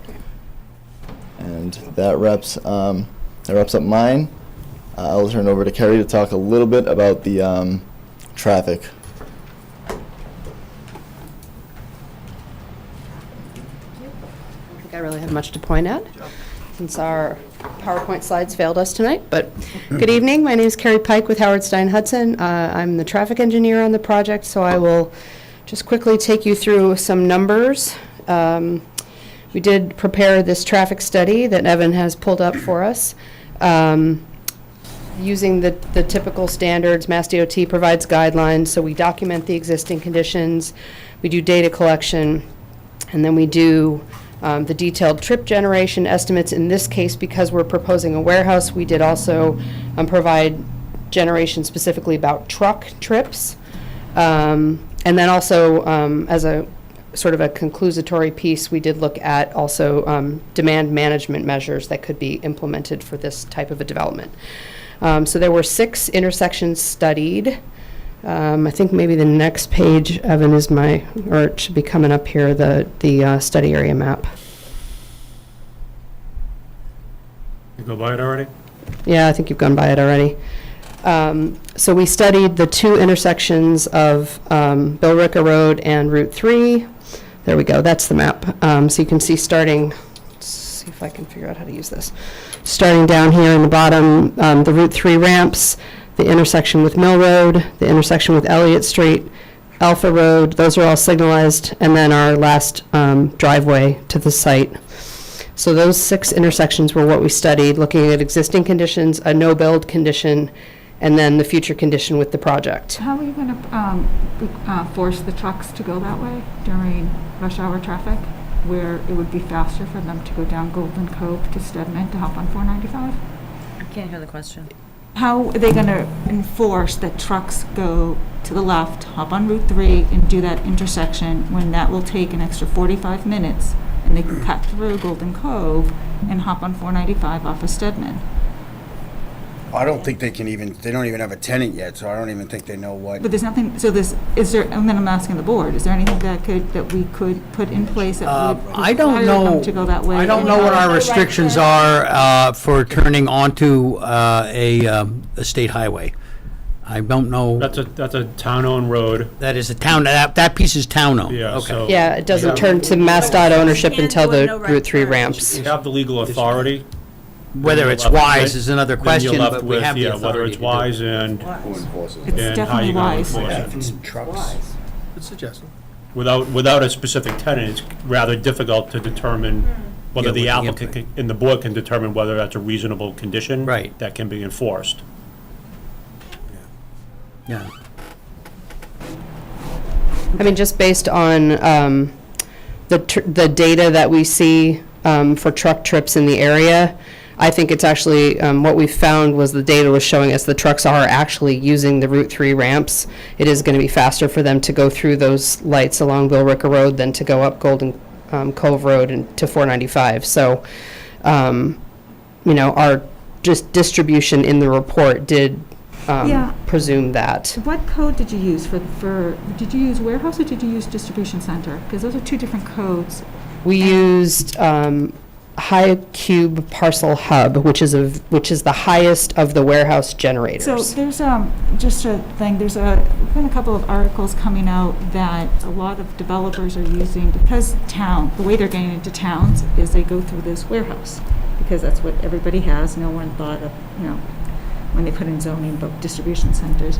So when they use that type of code, it's actually underscoring the amount of traffic. And there's some recommendations out there that there's always some other codes for distribution centers, correct? There are like 6 or 7 of them, To yes. use those when you do a traffic study, Why? because that's the real use. Even though you're coming in here as a warehouse, per se, this would be a distribution center, so you should use the right codes when analyzing the traffic. We can certainly do that, but it's going to show less of an impact. The reason we chose this particular code of warehouse is that it is the highest number of trips and also the highest number of truck trips on a daily basis. So it's maximizing, what's the worst possible impact is going to be. Okay. Just before we spend a lot of time on traffic Yep. this evening, my understanding is that the applicant's engaging with DPW. DPW verbally suggested a peer review of traffic. Okay, if The key certainly. to tonight is for the board to verify whether you do indeed want a peer review. If you choose to proceed with a peer review, we do have Jeff Dirk lined up. He's provided a quote already, so that's in the queue and ready to go. My message to you is, if you're gonna do a peer review, it may not make a lot of sense this evening. to That's do a very deep good, dive on very good traffic. point, and if you've got him lined up to do it, Yep. we know he does a very good job. So, Do you need a motion for that, or? I don't know that we need a motion to, let's continue the discussion. Then we'll do it. But I would like to get at least a preliminary look at what you're thinking about traffic. So what we showed, and again, apologies, but, Evan has got the report up. With that it's called High Cube Parcel Hub, which is the highest of the warehouse generators. We have 58 total trips in the morning rush hour, of which 8 are trucks. And we have 52 in the afternoon, of which 4 are trucks. So that's the peak hours, that we typically look at the intersections, because that's the time when the And then traffic is the presumably worst. other truck traffic would be spread out at a lower rate in between those. Correct. So What was whatever the the hours of, PM? I'm sorry? What was the PM trips? I'm sorry, I missed that. 52 total, of which 4 are trucks. Okay, thank you. How many truck trips per day? Give me 1 second. Daily truck trips, about 50. And that's predicated on 24-hour? No, not necessarily. Not necessarily on a 24-hour operation. But so the daily truck trips is 50.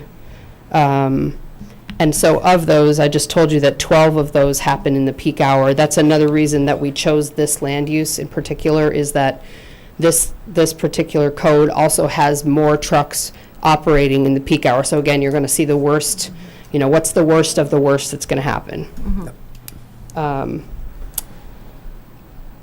So we did look at the 5 signals that I mentioned, as well as the one additional unsignalized, our second driveway. The impacts there show no changes in levels of service for all of those intersections, only minimal changes in delay. There is a fair amount of capacity at all of those intersections. And so we did not propose any mitigation, but we did propose some transportation demand management measures. Those things include such things as there being on-site showers and lockers, as well as lunchroom for the workers. So potentially, there's an elimination of trips there by not needing to go out to get lunch, things like that. Flexible work schedules where they can. Obviously, it's a warehouse, so some folks actually have to physically be there to move things around. So where that's possible, that would be offered. Guaranteed ride home program, which is, so for example, if someone takes advantage of a carpool opportunity, and then they have a situation where their child is sick at school and they have to get home to be able to pick them up. The guaranteed ride home means that they can get home to then get to their car to be able to go and deal with that emergency. Carpool van pool program and preferential parking for the carpool van pool program. Okay. And that's all I have for you this evening. Very good. Thank you. Well, let's discuss the possibility of having this peer reviewed. It sounds to me as if most of the board is quite in favor of that. Yeah. Evan, make it so. All right. Perfect. Okay, now, this, I believe, is a public hearing. I have a couple And questions. we Do you want can, to do letters first? yeah, do the letters, and then we'll do the public hearing. We'll get it started anyway. Okay, so I have here several departmental letters, and I have at least one letter from a resident. And I'm going to suggest that the letter from the resident be read by the resident. It's a rather lengthy letter by a resident. So, I have, the first one is from Fire Prevention Office. Dear members of the board, water supply, including the required pressure and flow, shall be confirmed by a current water flow test performed proximate to the site, with all calculations submitted to this department for review and approval. The developer shall add a hydrant within 60 feet of any proposed fire department sprinkler connection. The Chelmsford Fire Department requires a hydrant within 60 feet of the fire department connection and a hydrant within 500 feet or all points of the exterior of the building for manual firefighting operations. Hydrants and fire protection equipment shall be free from landscaping or vehicle obstructions with clearance of 60 inches to the steamer connection and 36 inches to the rest of the hydrant. Fire apparatus access is acceptable. Fire apparatus access shall be designed by a registered engineer to withstand the weight of fire apparatus. Snow storage shall not obstruct or impede fire access roads or turnaround. All exits shall have sidewalks to allow a continuous path from the exit that lead to a public way. The dumpster location shown on this plan is adequate.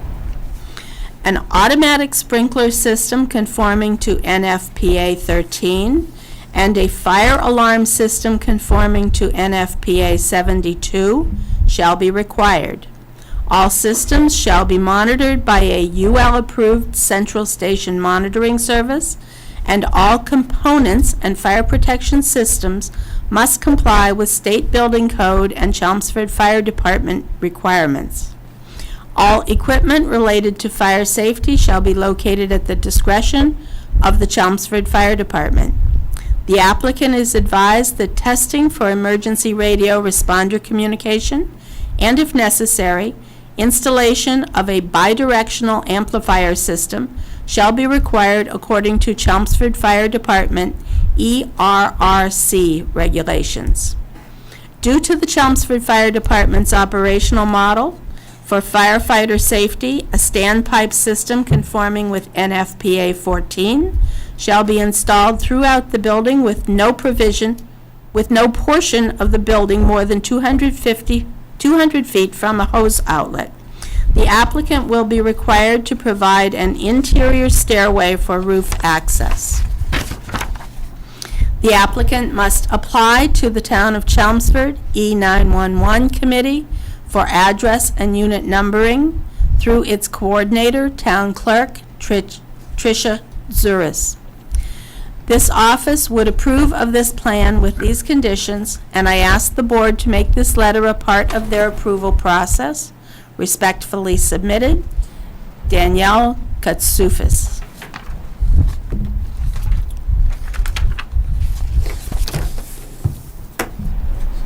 Evan, we've got a lot of wind tonight. An amazing amount of wind tonight.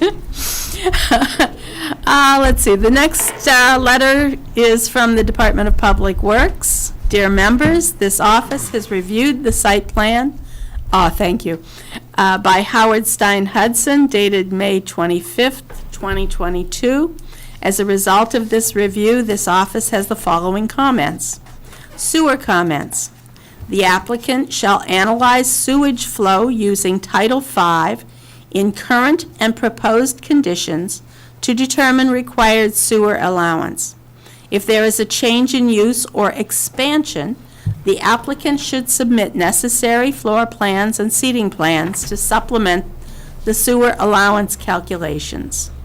Sewer calculations must be shown on plans.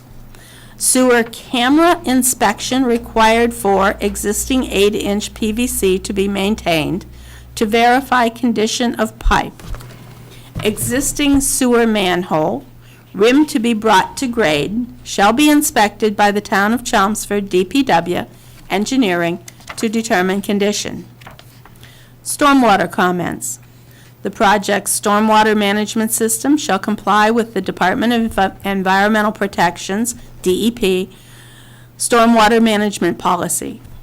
All stormwater BMPs will be inspected by design engineers and certified that built in compliance with plans. Applicants shall provide documentation including photos, field books entries, and engineers' daily reports. Any proposed sedimentation control devices within the town's right-of-way shall be maintained, inspected, cleaned, and replaced as necessary to prevent possible flooding issues during rain events. Once all work is done and approval is granted by the Town of Chelmsford DPW, any sedimentation control devices shall be removed by the applicant as soon as possible. Drainage comments. Ownership as well as O&M of all stormwater systems and BMPs shall be clearly stated on the plans to avoid confusion in the future regarding responsibility of the stormwater management facility. The deeds or a covenant shall clearly specify the homeowners or association or property owner who shall be responsible for owning the system as well as inspection and maintenance schedules. Infiltration, field dimensions, make and model, and number of units shall be stated on the plans. Drain camera inspection required for 20-inch drainage easement plan, Book 148, Plan 72, to verify condition of pipe. General comments. As-built plans shall be submitted in AutoCAD, PDF, and on paper no larger than 24 by 36, a D-size print, upon completion of the project. Registry block and planning board signature lines and file numbers shall be shown on plans. Proposed sidewalk on Billrica Road shall conform to Town of Chelmsford standard of 5.5 feet. All existing and/or proposed utilities shall be clearly and accurately labeled. Size, material, existing, proposed, rim, invert, etc. on the drawing reflecting the most updated utility connections and sizing. During construction, care shall be taken to maintain separation of at least 10 feet horizontally from the edge of sewer services to the edge of water services. Where a horizontal separation of 10 feet is not practical, both services can be installed closer to each other, but the water service must be 18 inches higher than the sewer service per DEP standards. Provisions for an enclosed dumpster pad and dumpster shall be depicted upon the plan sets. The long-term and perpetual care of the dumpster, including the emptying and the enclosure, will be the responsibility of the property owner. All handicap parking signs must meet the requirement of MGL, Part 1, Title 7, Chapter 40, Section 22A. Applicant shall schedule pre-construction meeting with the DPW Engineering Division prior to the start of work, as well as file all correct permit applications with DPW. If you have any questions, please contact this office at 978-250-5228. Sincerely, Anthony Ripucci, Town Engineer. We have an engineer. And the last one is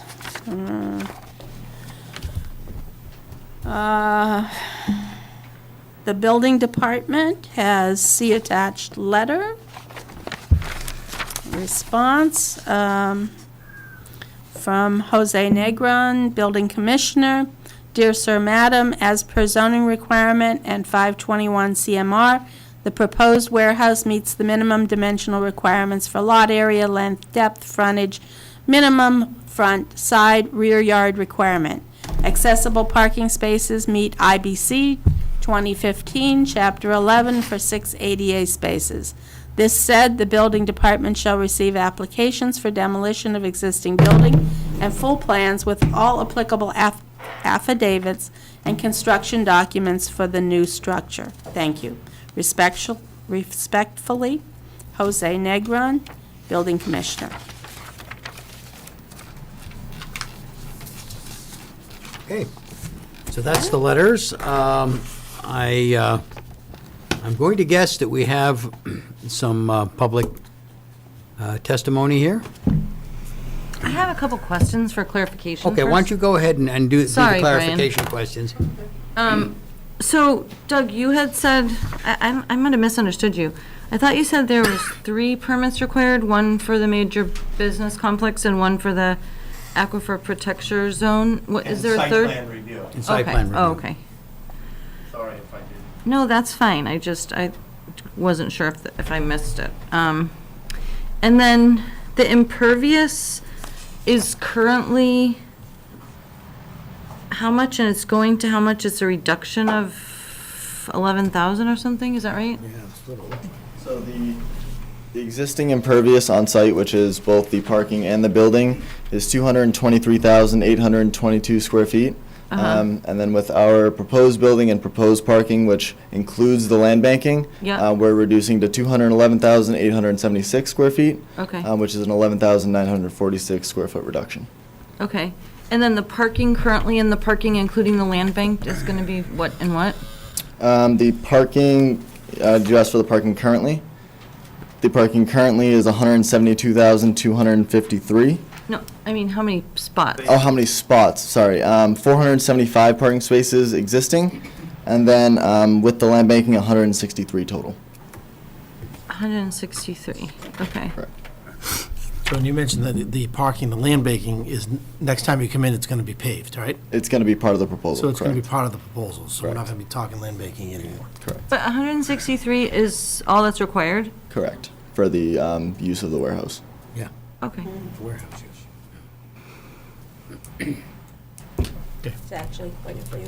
I just have one comment on the traffic study. It was done as of 9/30/2001. If we're going to do a peer review, can we use like more, either before the pandemic traffic or, like, can we just make sure that like, I think that can be one of the things that the peer review would look at, would be the currency of the data. Applicability of the data. Applicability yeah, of the- okay, I just want to make sure. Yeah, 'cause I no, saw we that. should specify that, though. And then one other comment, and I was reading here, and I think it's just a typo, but I just want to clarify it. I lost it. It's on, I think, one of the last, the conclusion. Very much. It said something about the peak hour being additional 59 vehicles per peak hour. Is that like hour, should that have been S during the peak hours, or? What page are you? I've got to go find it. I saw it before. It's a 1 hour chunk. A peak hour? So does that mean so if peak hours are from 7 to 10, it's 250 more vehicles? So how does that work then? So when we talk about the peak hour, it is just 1 hour.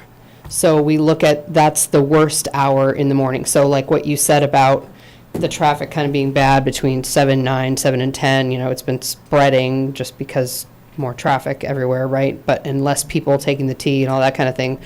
But when we look at it, we only look at 1 hour in the morning and 1 hour in the afternoon. And that's the worst hour based on the traffic counts. Okay, so then, like, how many additional, so basically it's 240 more. No, because You said 50 total per day. Per day. 50 trucks per day, yes. How many cars per day? Hold on, let me find that number for you. How do you feel about this stuff? We're gonna have a peer review. Yeah, the peer review's gonna look at this. We're wasting time going over Yeah. this stuff I right think now. it's- We're gonna okay, go over You're it right, again. you're right. The total is 394, Okay. including the 50 trucks. Okay. Got it. Okay. Thank you. All right, Brian. Brian Latina, Precinct 9, 15 Jesse Road, Chelmsford. Speaking as a town meeting representative, and a little bit concerned at what I heard tonight on several topics. First, I understood there's one letter from a resident that we couldn't read because it was too long, but we read the town's employees' letters, and pretty much lengthy things that sound pretty generic to me. Brian, I think you misunderstood that. What I said was, I would request the author of that letter to read it themselves because they're here. Oh, they are, okay. Okay. I was just, that kind of struck me Yeah. as interesting. This is a warehouse. Yeah. And at town meeting, we created an overlay district, which essentially overlays the existing IA district, 65 acres between Turnpike Mill Road, Route 3 and 495, and we turned it into kind of a planning board can do whatever it needs to do to get some businesses in there. However, I'm in possession of a letter that one of the town meeting reps wrote this afternoon and sent. And it implies that a warehouse, if you build a warehouse there, tear down the building that's currently taxed and paying taxes on an empty building. If you tear that down, we lose about 60 or 70% of our tax base by creating a warehouse there. Is that correct? I don't know, because No, we that's have not none of that correct. information. We've already determined that that's not factually correct. What's the difference between what's there now and if a warehouse with 50 trucks a day is in there? What's the difference in We didn't tax? do a specific analysis on this particular project, but this issue came up for a different project, and it was a wash. It was a wash. And that's the tax, that's the planning board's, that's the planning board's? No, the planning board statement? doesn't talk about tax implications. Well, I like to, it is part of the criteria, so maybe we should do that and look at the. Well, you can, but council's memo to the board, which I Yes. provided to your work session, is Right. that's a dead end. you are not legally going to be able to I'm not, deny I'm not, I'm not any looking to deny it, but I think there's a Okay. lot of questions from the public. People If the have board questions. wants to so- spend its public hearing time talking about tax implications, you can do that. But other projects but have it's- come in front it's of us not going to Mr. be an Mr. issue. Chairman, I think With this is my financial time. I implications. heard the answer. The answer is that it's a wash. Yeah. That's arguably, and I guess the planning board's saying that they're not responsible for the revenue generation. Well, it's a consideration. Oh, it is, okay. It is in there. It's typically not the biggest one, and particularly, let me point out to you also that although you're talking about the overlay, this project isn't coming through on the overlay. It's This not is part of the underlying. CIOD? This is a by right use Okay, in an IA district. in an IA district. Okay. The reason it's in here is because when projects get large enough, we have a major business permit, and the site plan has to be reviewed. Okay. But the basic use is completely Is permitted. allowed by right, a warehouse is allowed by right in the 129 overlay district. Pretty much is what in you're saying. any, in No, any. in the IA. Yeah. Subject, of course, remember, we have corners that we can tweak with, and situations do come up where something might be Yeah, I heard one, modified. I or heard pushed one out, but- tonight that was very troubling. I Yeah. understand that the board has some flexibility. So it not being part of that, the Yeah. presentation to town meeting in, I think it was 2013, was that this entire area would be trying to get access to very high-value Yeah. business activities. And I'm here to tell you, and you've heard me say Yeah. it before, I've been in and out of 46 warehouses in the last 10 years. It is not the activity that was described to town meeting in 2013 on the presentation. Not one picture, I would have jumped out of my skin. Not one picture was of a warehouse, and I've seen 4 of them. Arguably, even tonight, I saw another one that's kind of Yeah. it's a warehouse. I put one of those in Andover and had one hell of a fight, because Andover, believe it or not, only allows warehousing if there's a manufacturing facility attached, and we kind of had that. So my concern is town meeting, we're misusing this. Well, Brian, you didn't understand. The overlay district, it doesn't pertain to this. Any developer or any landowner can always I bring a understand. project I with the understand. underlying zoning. One of So those, this has buil- nothing there to were do with the 9, there were 9 presentation. footprints presented to town meeting that could be 6-story buildings This has by nothing to right. do with town meeting. It has everything to do with town meeting, because we're changing the atmosphere that we told town meeting we were trying to do in this area. And I'm here to This tell is you, the if you build by warehouses. right underlying zoning. Okay, that's fine. Not the BOI. That's fine. Yeah. But Lisa, Understood. Lisa's been trying to, for many years, right? Trying to bring the business in. That's correct. And I think, and in front of us as the board, Yeah. we don't have another option right now for this property. It's not This our is, property. this is by right. They're coming in for that. If there was, if Yeah, they were but- saying, but- hey. And I'm no gonna give you- special permits required. If they're saying, I'm gonna give you an option, you can choose by a residential multi-use building on 129 or warehouse, that's something different. I agree with you, right, that this is different down this area, but they're coming in by right.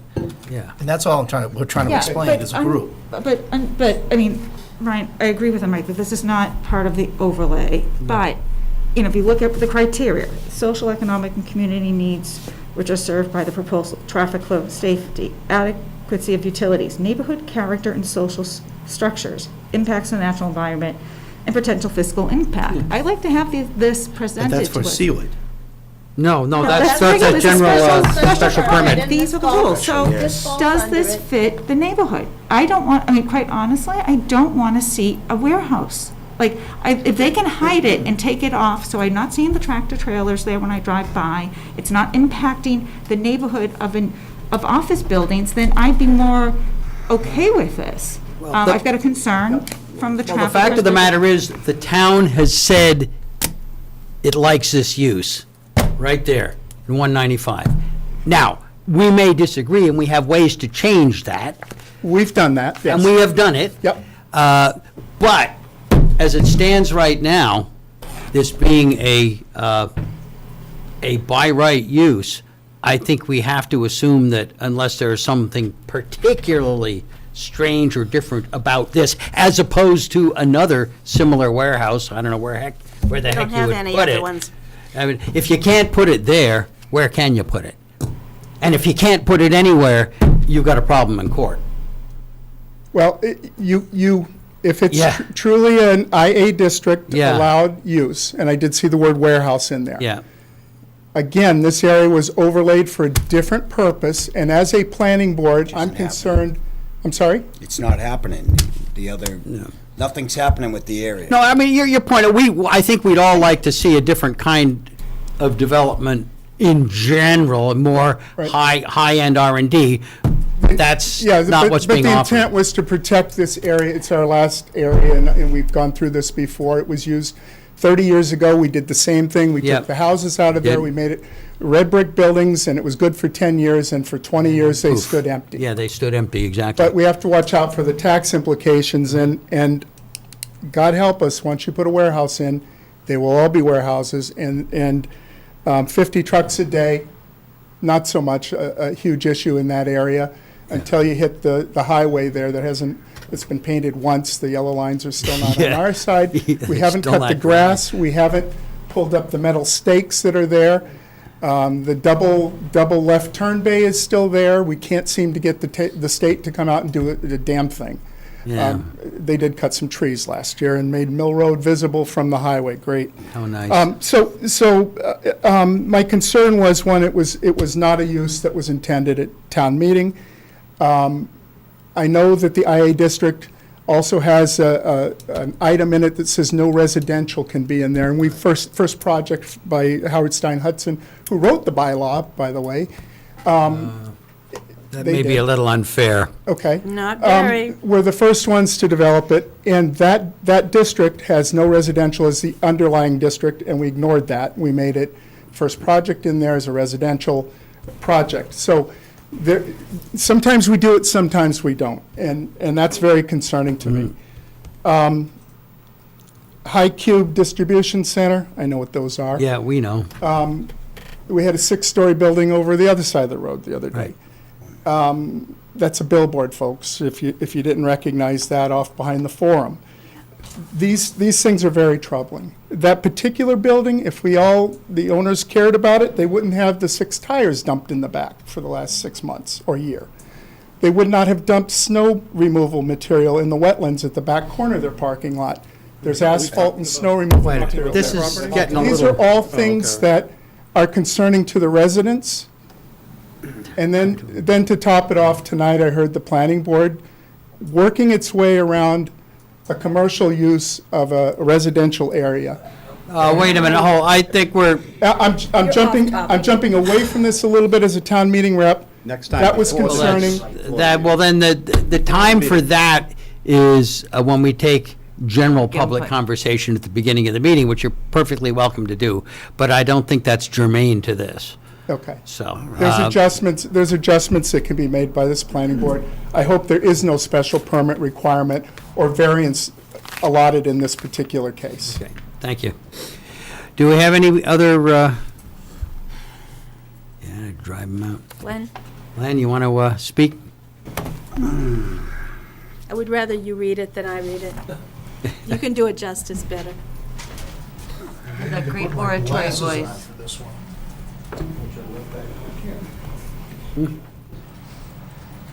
The glasses, yes. Three pairs, sunglasses, distance glasses. Yeah. reading Yeah. glasses.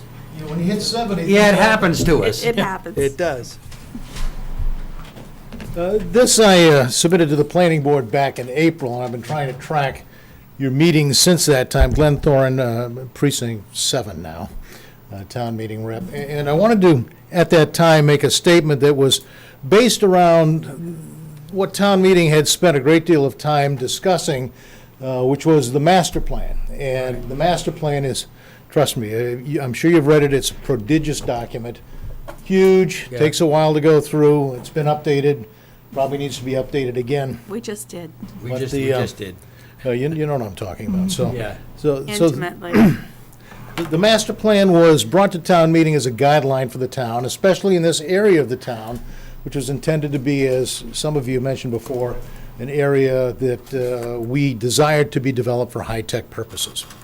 So this, at this time, what I wrote to the town planning board is the following. Dear members of the planning board, I have reviewed the material for item number 4 on your agenda at that point in time for your meeting on April 13th. It is a preliminary discussion for a distribution warehouse on Route 129, Technology Corridor, labeled 270 Billerica Road. The purpose of this building, it was quite different from the plans that most citizens of Chelmsford envisioned for the area.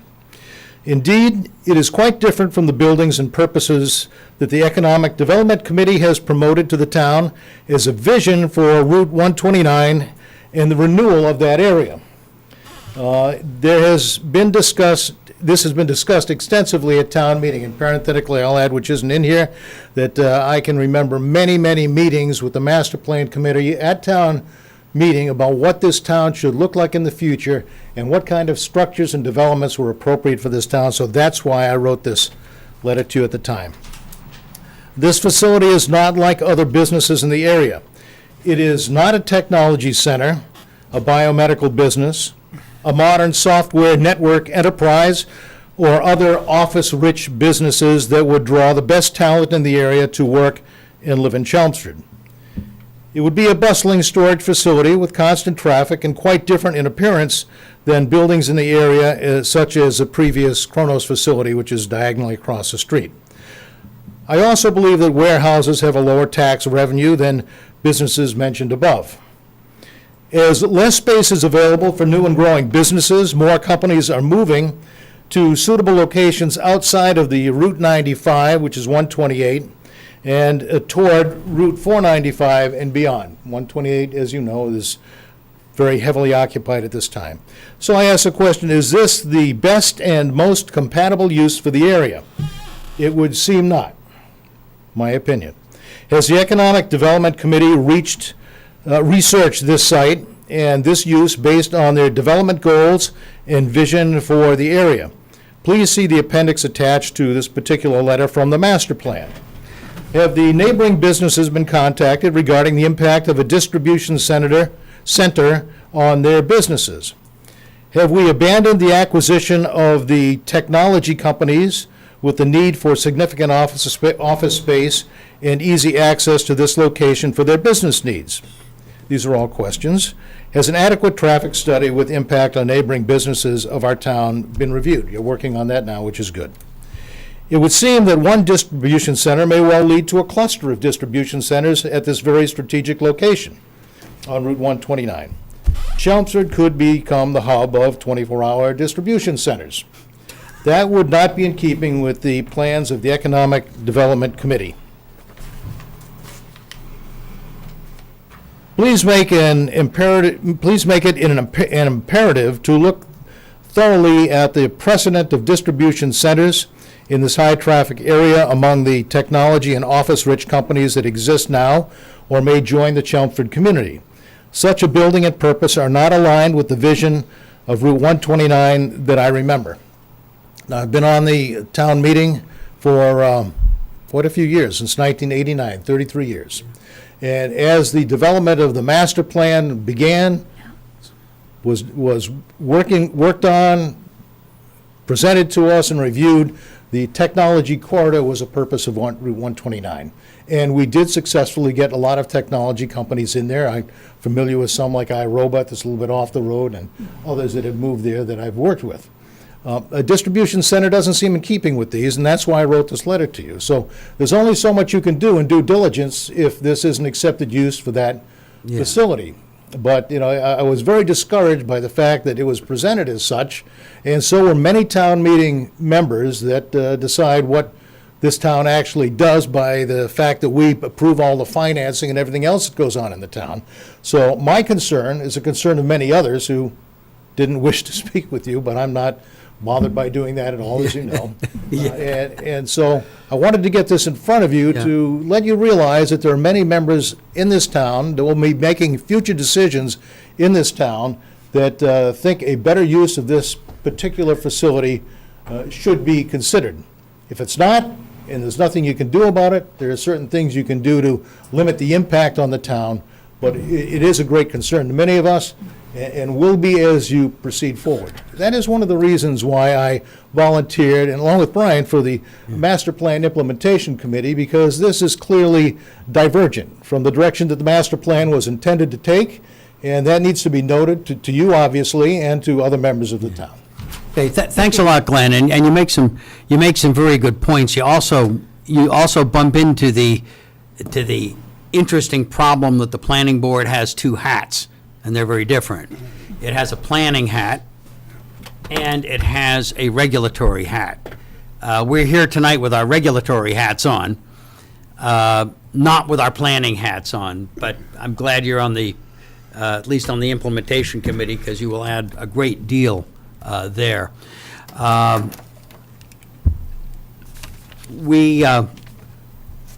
We may have opportunities here to tweak things, for example, some landscaping around the area at the end of the place where all the trailers get parked, things like that. That's the area that we have some control and power now, and we'll use it. We will definitely use it. But the bottom line is the town has said that this is a good use or an acceptable use, and I'm afraid that we're not really, with our regulatory hats on, in the business of determining the best use. Sometimes I wish we were, but we're not. So, anyway, thank you. Are there any other, I don't see any more public here that looks like they're likely to stand up and say anything.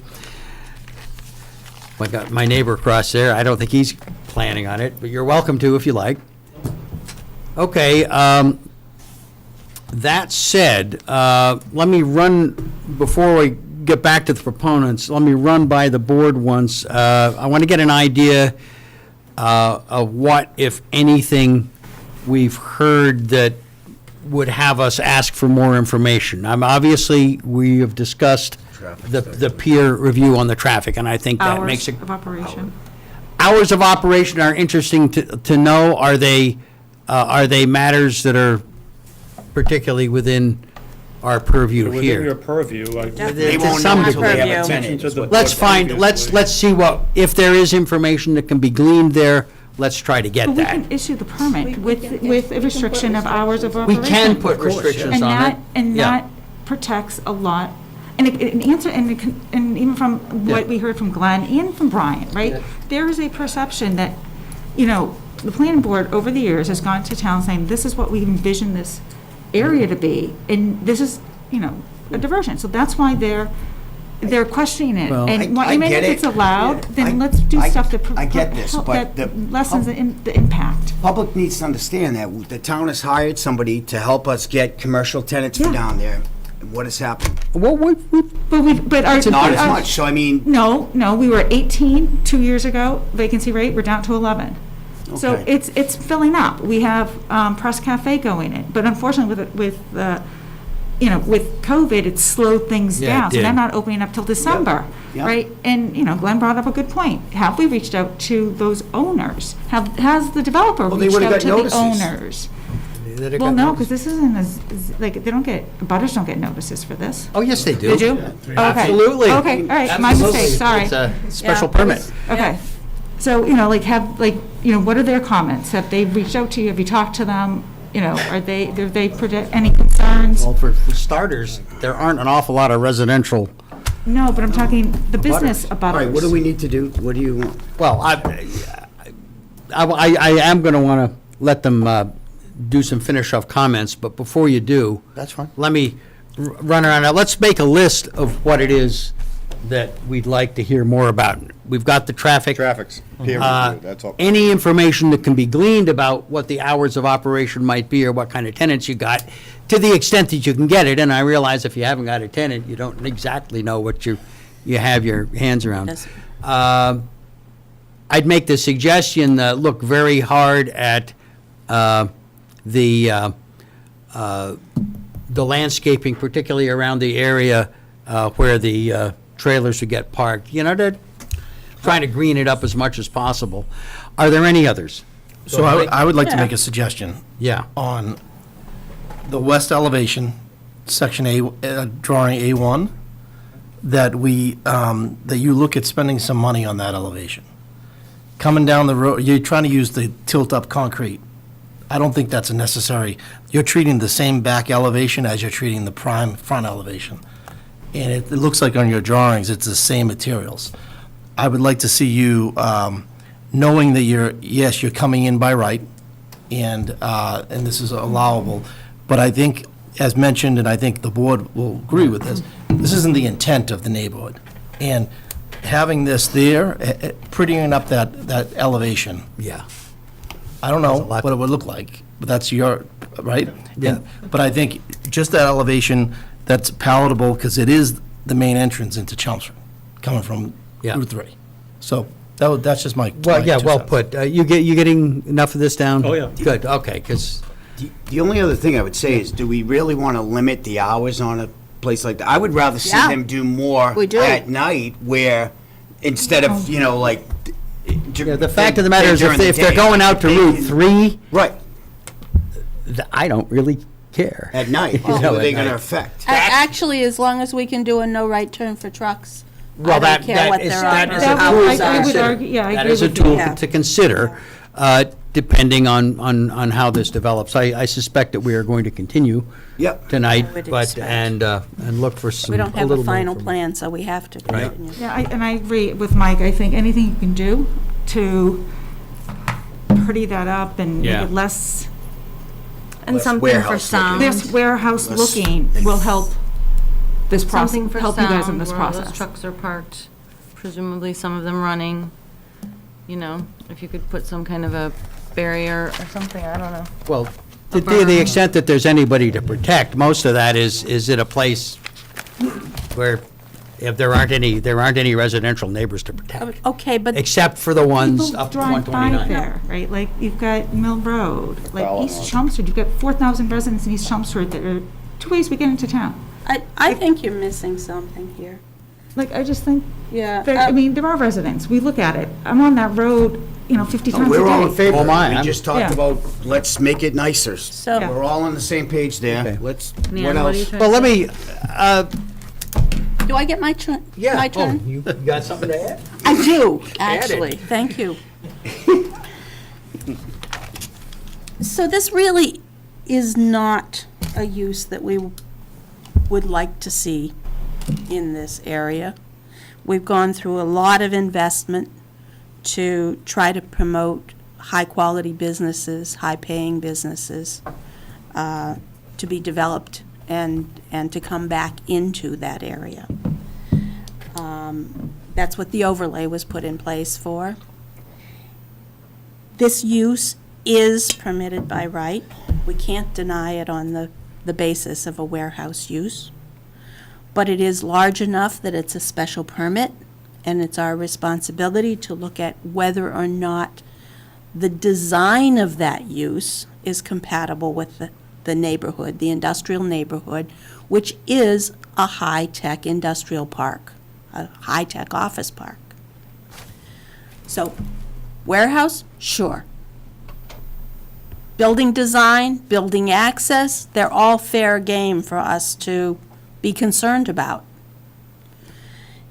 As part of that concern, I'm concerned that your dock space is not on the back of the building, that it's highly visible, it's not compatible with an office park, and you've got the space on that lot to be able to use it, to design it in the rear. I'm concerned over the quality of landscaping, because I would expect that because you are in an office park, from the front, this is going to look pretty much like an office park, not a warehouse.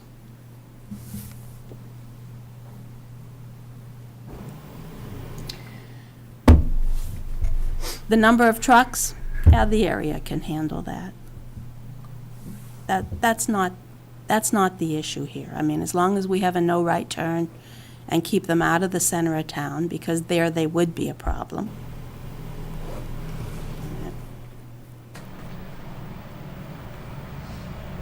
But we have as a planning board, we have a bigger problem of how do we keep the proliferation of this use out of that area? Because we can't deny a warehouse today. But maybe we want to consider whether we can deny it in December. And whether or not we need to do some planning and some zoning changes that will keep this from being a Cluster. a cluster use. Anyway, yeah, you're dead on. All right. Thank you for allowing me to have my say. Okay, Motion to continue? Doug want to say? I think we got to talk to these guys some more. Well, I will be brief. First of all, I do think have you voted to convey the traffic study for peer review? We will, we're going to I shortly. just wanted to remind you to do that. Yeah, we will take care of that.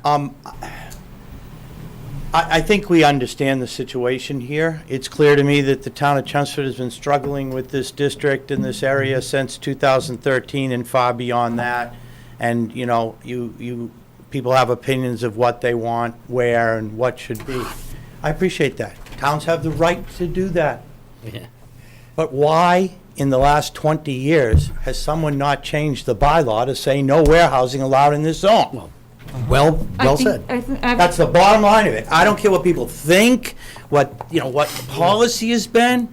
If your intent of the master plan or the neighbors or anyone else was to prohibit this use in your industrial zones, you haven't done it. No, we definitely have not. And you cannot punish, Never was the intent. you cannot punish my client. We won't. Well, you're gonna limit our hours of operation, you're gonna limit our traffic movement, even if we show our traffic is not gonna impact anything? I don't think anything was said yet. They mentioned it, but. Well, I think it was mentioned, but it was mentioned in a very affirmative statement.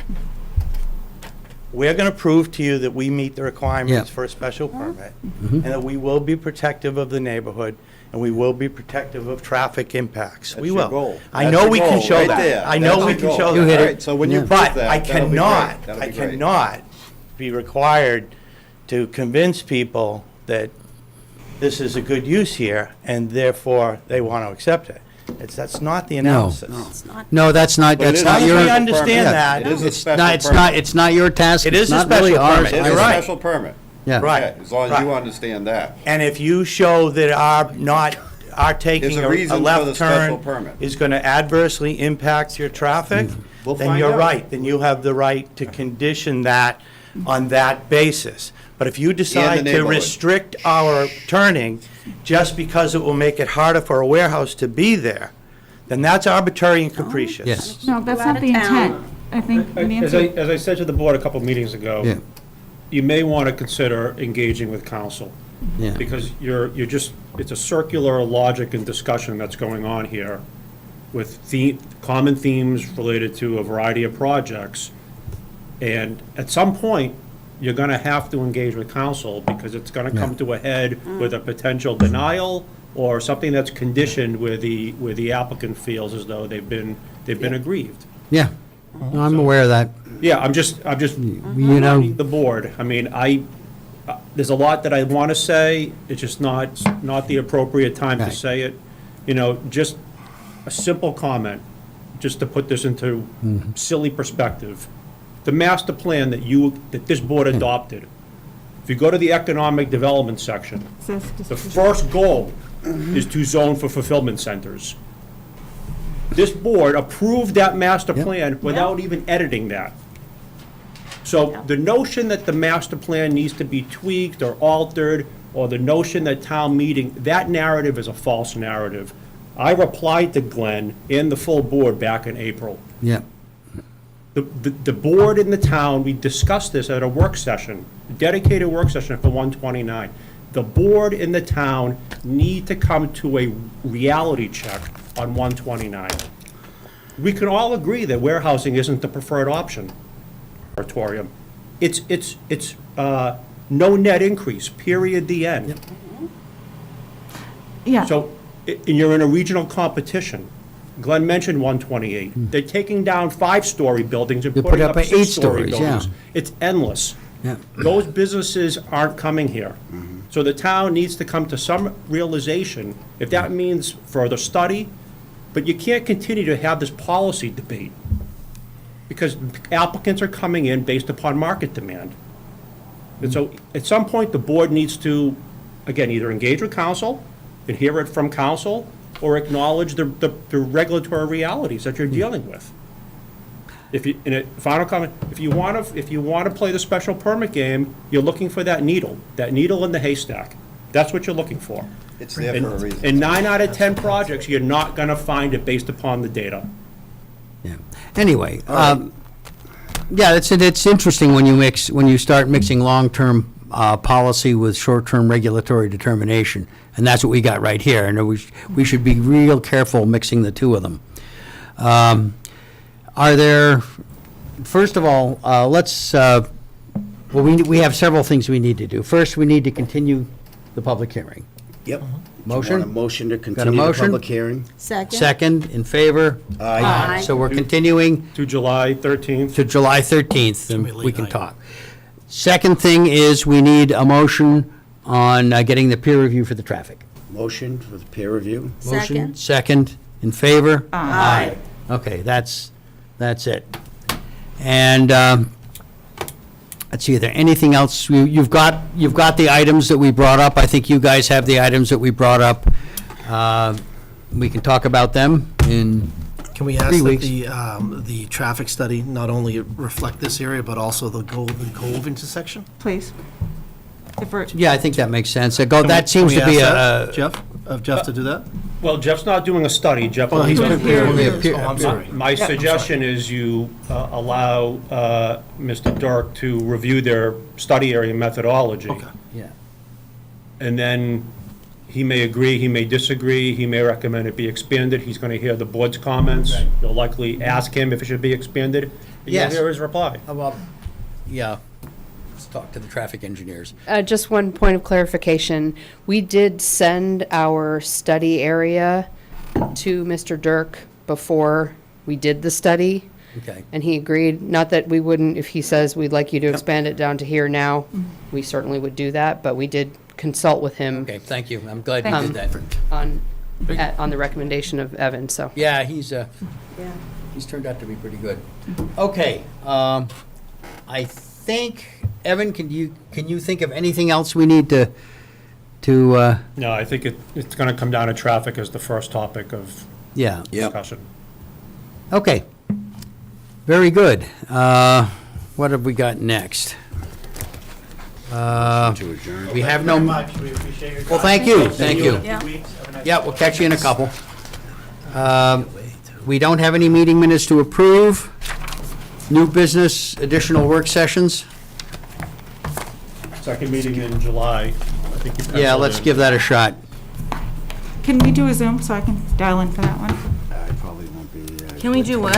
Like, do it so we can dial into it, do a Zoom? Like, you guys want all Yeah, night? the work meeting, I could have. Yeah, Yeah. I think that would make some sense, because people are likely, some of us are likely to be away. Or have COVID. I'll expect a birthday. I'll come down cake. for the, like, Motion. On the 13th? Motion to adjourn? Is that what you were after? Quick tonight. Well, before you do that, let me, All right. Evan, do we have anything else that you think we ought to cover? I think we're all Yeah, set we for got it? tonight. Okay. Motion to adjourn, second. Aye. Aye. Good.